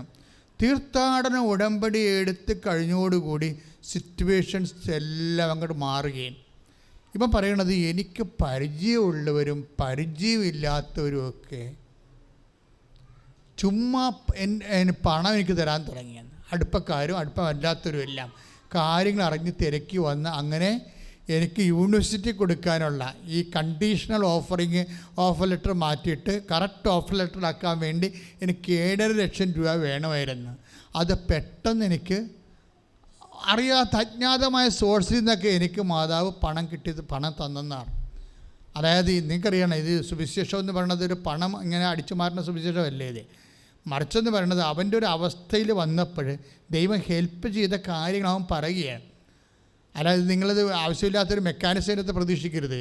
മറിച്ച് നിങ്ങളെ നിലനിർത്തി തരും. ആ 7.5 ലക്ഷമാണ് വേണ്ടത് അവന്, അല്ലെങ്കിൽ അവൻ ഔട്ടായി പോകും. അപ്പോൾ ദൈവം ആ സീറ്റ് അവന് കൊടുത്തു. അപ്പോൾ സ്വാഭാവികമായിട്ട് അവൻ്റെ കണ്ടീഷൻ ലെറ്റർ മാറ്റിയിട്ട് കറക്റ്റ് ഓഫർ ലെറ്റർ കൊടുക്കാൻ വേണ്ടി അത്രയും പണം അവന് കൊടുത്തു. പിന്നീട് പതുക്കെ എല്ലാ കാര്യങ്ങളും റീസെറ്റ് ചെയ്യണ കാണാം അതിമനോഹരമായ രീതിയിൽ. എന്തൊക്കെ അതുകൊണ്ടാണ് അവൻ ആദ്യം പറയുന്നുണ്ട് എൻ്റെ ആസ്തി എന്ന് പറയുന്നത് എൻ്റെ വിശ്വാസമാണ്. പിന്നെ എനിക്കുള്ളത് എന്താണ്? ഉടമ്പടിയിലൂടെ പിന്നെ ഉള്ളത് അവൻ്റെ അതായത് ഉടമ്പടി എന്ന് പറയുമ്പോൾ നമുക്ക് ഉറപ്പായിട്ടൊരു കാര്യം പറയാം. എന്താണ്? നമ്മുടെ ഗ്രേസ് ലെവല്, നമ്മുടെ മെറിറ്റ് 35% ആണെങ്കിലും നിങ്ങൾക്ക് എൻഗ്രേസ് ചെയ്ത് 65% ഫില്ല് ചെയ്യാനുള്ള എല്ലാവിധ നടപടിക്രമങ്ങളും ഉടമ്പടിയിലുണ്ട്. അതുകൊണ്ടാണ് അച്ഛൻ എപ്പോഴും പറയണത് ഇത് ചൊല്ലണ പ്രാർത്ഥനയല്ല. ഞാനാണ് കൗണ്ടറിൽ ഇരിക്കണമെങ്കിൽ നിങ്ങളെ കൊണ്ട് ഇവിടെ കൃപാസനത്തിൽ വരുന്ന 70% ആൾക്കാരെ കൊണ്ട് ഞാൻ ഉടമ്പടി എടുപ്പിക്കത്തില്ല. ഞാനാണ് ഓഫീസിൽ ഇരിക്കണമെങ്കിൽ, ഇപ്പോൾ എനിക്ക് എൻ്റെ കൺട്രോളിലല്ലല്ലോ പോണത്. നിങ്ങളെ പോയി ക്ലാസ് കേട്ട് എല്ലാം നന്നായിട്ട് ഉടമ്പടി ക്ലാസ്സെല്ലാം കേട്ട് നിങ്ങൾ ഉടമ്പടി ചെയ്യുകയല്ലേ. ഞാനാണ് അവിടെ ഇരിക്കണമെന്നുണ്ടെങ്കിൽ നിങ്ങളിൽ 70% ആൾക്കാരോട് ഉടമ്പടി ചെയ്യിക്കത്തില്ല. എന്താ കാര്യം? എനിക്കറിയാം ചുമ്മാ ചൊല്ലണ ക്രിസ്ത്യാനിയാണ് ഈ വന്നിരിക്കണത്, ഉടമ്പടി ഇവർ ചെയ്യത്തില്ലെന്നറിയാം. അത് ആളെ കാണുമ്പോൾ പറയാൻ പറ്റും. കാര്യം എന്താ വെച്ചാൽ നമുക്കതേ പരിചയമല്ലേ ഉള്ളൂ, നമുക്കതല്ലേ പരിചയമുള്ളൂ, ചെല്ലിയല്ലേ പരിചയമുള്ളൂ. ഉടമ്പടി ചെല്ലി വർക്കൗട്ട് ചെയ്യാൻ പറ്റത്തില്ല.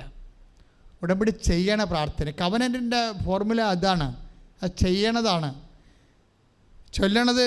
ചൊല്ലണത് എന്തുകൊണ്ടാണ് കൗണ്ടഡ് ആകണമെന്ന് അറിയാമല്ലോ. ചെല്ലണ്ടെന്ന് വെച്ചാൽ പറയത്തില്ല. ചൊല്ലണതിൻ്റെ അകത്തുള്ള പ്രശ്നം എന്താണെന്ന് വെച്ചാൽ അതിൻ്റെ ഔട്ട്പുട്ട് 20% ഉള്ളു. എന്താ കാര്യം? എന്തുകൊണ്ടാണ് ചൊല്ലണത് ഇഫക്റ്റ് ആകാൻ കാര്യം? 20% എങ്കിലും ഇഫക്റ്റ് ആകാൻ കാരണം അതിൻ്റെ റോമാലേഖനം 9:10 എന്താണ്? യേശു കർത്താവാണെന്ന് അധരം കൊണ്ട് ഏറ്റു പറയണം. അപ്പോൾ ഈ അധരം കൊണ്ട് ഏറ്റുപറച്ചിലുണ്ട്. പക്ഷേ നിങ്ങൾ എന്നാ ഏറ്റു പറഞ്ഞാലും അതിൻ്റെ അകത്തെല്ലാം യേശു കർത്താവാണെന്നുള്ള വാട്ടർമാർക്ക് ഉണ്ടാകണം. ചുമ്മാ ചൊല്ലിയിട്ട് കാര്യമില്ല. ഞങ്ങൾ ഈ പ്രാർത്ഥനയ്ക്ക് എഴുതുമ്പോൾ അവിടെ നിന്ന് കിട്ടിയൊരു പ്രാർത്ഥന, ഇവിടെ നിന്ന് കിട്ടിയ പ്രാർത്ഥന, അരക്കിലോ പ്രാർത്ഥനാ പുസ്തകം വീട്ടിലിരിപ്പുണ്ട്. 2 കിലോ വെച്ചിരിപ്പുണ്ട് എല്ലാത്തിൻ്റെയും വീട്ടിൽ. 2 കിലോ പ്രാർത്ഥനാ പുസ്തകം വെച്ചില്ലേ? നിങ്ങൾ എന്നാ പ്രാർത്ഥന ചൊല്ലിയാലും അതിൻ്റെ അകത്ത് യേശു കർത്താവാണെന്ന് എൻ്റെ വാട്ടർമാർക്ക് ഉണ്ടാകുന്ന നോക്കണം. അതാണ് എൻ്റെ സെക്യൂരിറ്റി ത്രെഡ് എന്ന് പറയുന്നത്. സെക്യൂരിറ്റി ത്രെഡ് എന്നുവെച്ചാൽ എന്ത് സംഭവം? അതാണ് ഇതിൻ്റെ ഒഫീഷ്യലായിട്ടുള്ള മുഖമുദ്ര എന്ന് പറയണത്. നിങ്ങൾ എന്നാ ചൊല്ലിയാലും റോമ 10:9 അതിൻ്റെ അകത്ത് വർക്കൗട്ട് ചെയ്തിട്ടുണ്ടെന്ന് നോക്കണം. എന്താണ്? യേശു കർത്താവാണ്. അധരം കൊണ്ട് നമ്മൾ ഏറ്റു പറയാനുള്ളത് എന്താണ്? യേശു കർത്താവാണ്. മനസ്സിലായല്ലേ? അവൻ അതായത് അപ്പം എൻ്റെ അർത്ഥം എന്താ? യേശു കർത്താവാണ് എന്നുള്ളതിൻ്റെ ഉള്ളിൽ കുറേ അധികം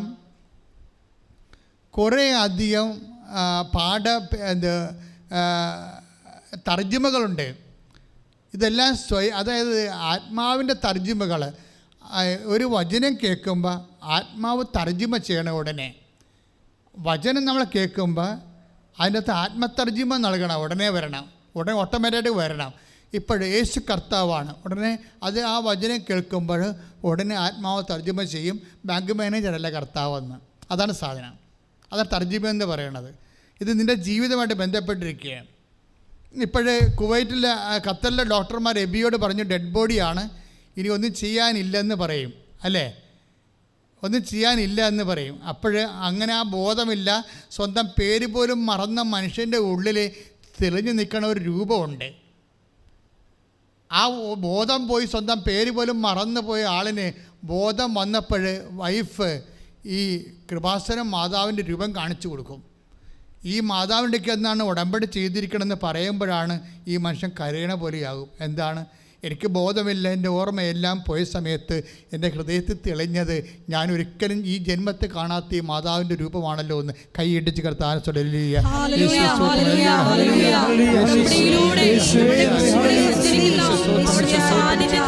ഞങ്ങൾ നന്ദി പറയുന്നു. കൃപാസനമാതേ മറിയാമ്പികേ വരദാനവാരി ജപമാലറാണി ആവേ ആവേ ആവേ മരിയ കനിവിൻ്റെ അമ്മേ കാരുണ്യനാഥേ കൃപാസനമാതേ മറിയാമ്പികേ വരദാനവാരി ജപമാലറാണി ആവേ ആവേ ആവേ മരിയ. പരിശുദ്ധ പരമദിവ്യകാരുണ്യത്തിന് ആരാധനയും സ്തുതിയും പുകഴ്ചയും ഉണ്ടായിരിക്കട്ടെ. അതുൽ ജോർജിൻ്റെ സാക്ഷ്യം തുടരുകയാണ്. അതുൽ ജോർജ് എന്താ ചെയ്തിരിക്കണത്? അതുൽ ജോർജ് 7.5 ലക്ഷം രൂപ യൂണിവേഴ്സിറ്റിയിലോട്ട് അയച്ചു. യൂണിവേഴ്സിറ്റി ഫീ ആണ് 7.5 ലക്ഷം രൂപ. അപ്പോൾ അവർക്ക് വിസ പ്രോസസ്സിങ്ങിൻ്റെ 54% എഴുതി കാണിക്കും കമ്പ്യൂട്ടർ. അവിടെ വിഷയം 7.5 ലക്ഷം രൂപ നമ്മൾ അയച്ച് UK അയച്ചു കൊടുത്തപ്പോൾ കമ്പ്യൂട്ടർ പിന്നെ കാണിക്കുന്നത് എന്താണ്? വിസ പ്രോസസ്സിൻ്റെ 54%. വിസ വരത്തില്ല. വിസ വരണമെന്നുണ്ടെങ്കിൽ അത് പിന്നീട് 70 പിന്നെ 80 100 പോയിൻ്റ് ആകുമ്പോൾ മാത്രമേ വിസ ഇഷ്യൂ ചെയ്യത്തുള്ളൂ. ഇവനെന്ത് ചെയ്യും? 100 പോയിൻ്റ് ആകാൻ വേണ്ടി എന്താ ചെയ്യണം ഇവൻ? ഈ ഉടമ്പടി അച്ഛൻ എപ്പോഴും പറയും അത് ചൊല്ലണ പ്രാർത്ഥന അല്ല എന്ന് പറയുന്നതിൻ്റെ കാര്യം എന്താ? ചൊല്ലണ പ്രാർത്ഥനയ്ക്ക് 20% ഔട്ട്പുട്ടാണ് ഉള്ളത്. ബാക്കി 80% എളിമയോട് ചെയ്യണതാണ്. എളിമയോടെ ചെയ്യണ പ്രാർത്ഥനകളാണ്. ഇപ്പോൾ കഴിഞ്ഞ ദിവസങ്ങളിലെ രാഹുൽ ഒറ്റപ്പാലത്തിൻ്റെ ഒരു സാക്ഷ്യമുണ്ട്. രാഹുൽ ഹോട്ടൽ മാനേജ്മെൻറ്റിൽ അതിൻ്റെ പ്രൊഫഷണൽ ഡിഗ്രി എടുത്ത ആളാണ്. രാഹുൽ അവനെ ഇതുപോലെ തന്നെ ഇവിടുന്ന് ചേഞ്ച് ചെയ്ത് പോകണം. അതിനുള്ള ആസ്തി ഭദ്രതകളൊന്നും ഇല്ല ആളിന്. അച്ഛൻ്റെ ഉടമ്പടി ഭാഷ പറഞ്ഞ് മെറിറ്റില്ല. എൻ്റെ പ്രോസസ്സിങ്ങിനെക്കുറിച്ച് ഒക്കെ എങ്ങനെ പരിചയപ്പെട്ടും പറഞ്ഞും കേട്ടൊക്കെ വരണേയുള്ളൂ. ആൾ ഇൻ്റർവ്യൂവിന് പോയി, ആപ്ലിക്കേഷൻ കൊടുത്ത് ഇൻ്റർവ്യൂവിനൊക്കെ പോയി ഒക്കെ നിൽക്കുകയാണ്. പക്ഷേ ഇയാൾ ഒറ്റപ്പാലത്തുകാരനാണെങ്കിലും വർക്ക് ചെയ്യണത് ആലപ്പുഴയാണ്. ആലപ്പുഴ ഒരു ഹോട്ടലിൽ വർക്ക് ചെയ്യാൻ. ഹോട്ടൽ വർക്ക് ചെയ്തപ്പോൾ പുള്ളി പൂങ്കാവ്, ആലപ്പുഴ ഒരു പള്ളിയുണ്ടല്ലോ പൂങ്കാവ് പള്ളി ചെല്ലുമ്പോൾ അവിടെ കുറച്ച് പത്രം, ആരാണ് ക്രിസ്ത്യാനിയൊക്കെ കൊണ്ടുപോയതായിരിക്കും, പത്രം അവിടെ മേശപ്പുറത്തിരിപ്പുണ്ട് അവിടെ. അപ്പോൾ രാഹുലിന് എന്തോ പന്തികേട് തോന്നി. ആരാണ്ട് ഉടമ്പടി ഉടായ്പ പറ്റിപ്പുകാർ പത്രം മേടിച്ചുകൊണ്ട് പള്ളിക്കൊണ്ട് ഡംപ് ചെയ്തിരിക്കുകയാണ്, കൊടുത്തിട്ടില്ല. അവനെയൊക്കെ എല്ലാം ഈ അതായത് നിങ്ങൾക്കറിയാമല്ലോ, നിങ്ങളെ ദൈവത്തിന് ഇത് ഉടമ്പടി ചെയ്ത് പണി മേടിക്കാതിരിക്കണം നല്ലത്. കാര്യം ഇത് ചെയ്യണ പ്രാർത്ഥനയാണ്. മറക്കരുത്. നാട്ടിൽ ചെല്ലുമ്പോൾ അയ്യോ ഞാൻ പള്ളിയിൽ പത്രം കൊണ്ടുപോയി കഴിഞ്ഞാൽ അവിടെ എന്നെ കണ്ട എൻ്റെ കൂട്ടുകാരെന്ത് പറയും, എൻ്റെ നാട്ടുകാരെന്ത് പറയുന്നതൊക്കെ വിചാരിച്ചുകൊണ്ട് ഈ സാരിയിടത്ത് മടക്കി ക്രമേണ ആരെയും കാണിക്കാതെ കൊണ്ടുപോയി വെച്ചിട്ട് അവിടെ നിന്ന് ഓടിക്കളയും. ഇത് മര്യാദയ്ക്ക് യേശു കർത്താവാണെന്ന് അത്തരം കൊണ്ട് ഏറ്റുപറഞ്ഞ് അവനെപ്പോലെ എളിമപ്പെട്ട് എന്ത് വില കൊടുത്തു അവനെ മറ്റു മക്കൾക്ക് എത്തിക്കണം, മറ്റു ജനങ്ങളിലേക്ക് എത്തണം. അവർ ഞാൻ കാരണം 10 മനുഷ്യർ ദൈവത്തെ അറിയണം, കർത്താവിൻ്റെ പീഡാനുഭവത്തെ അറിഞ്ഞ് അവനും ഈശോനെ വിശ്വസിക്കണം, അവരും രക്ഷ പ്രാപിക്കണം എന്നൊക്കെ ഒരു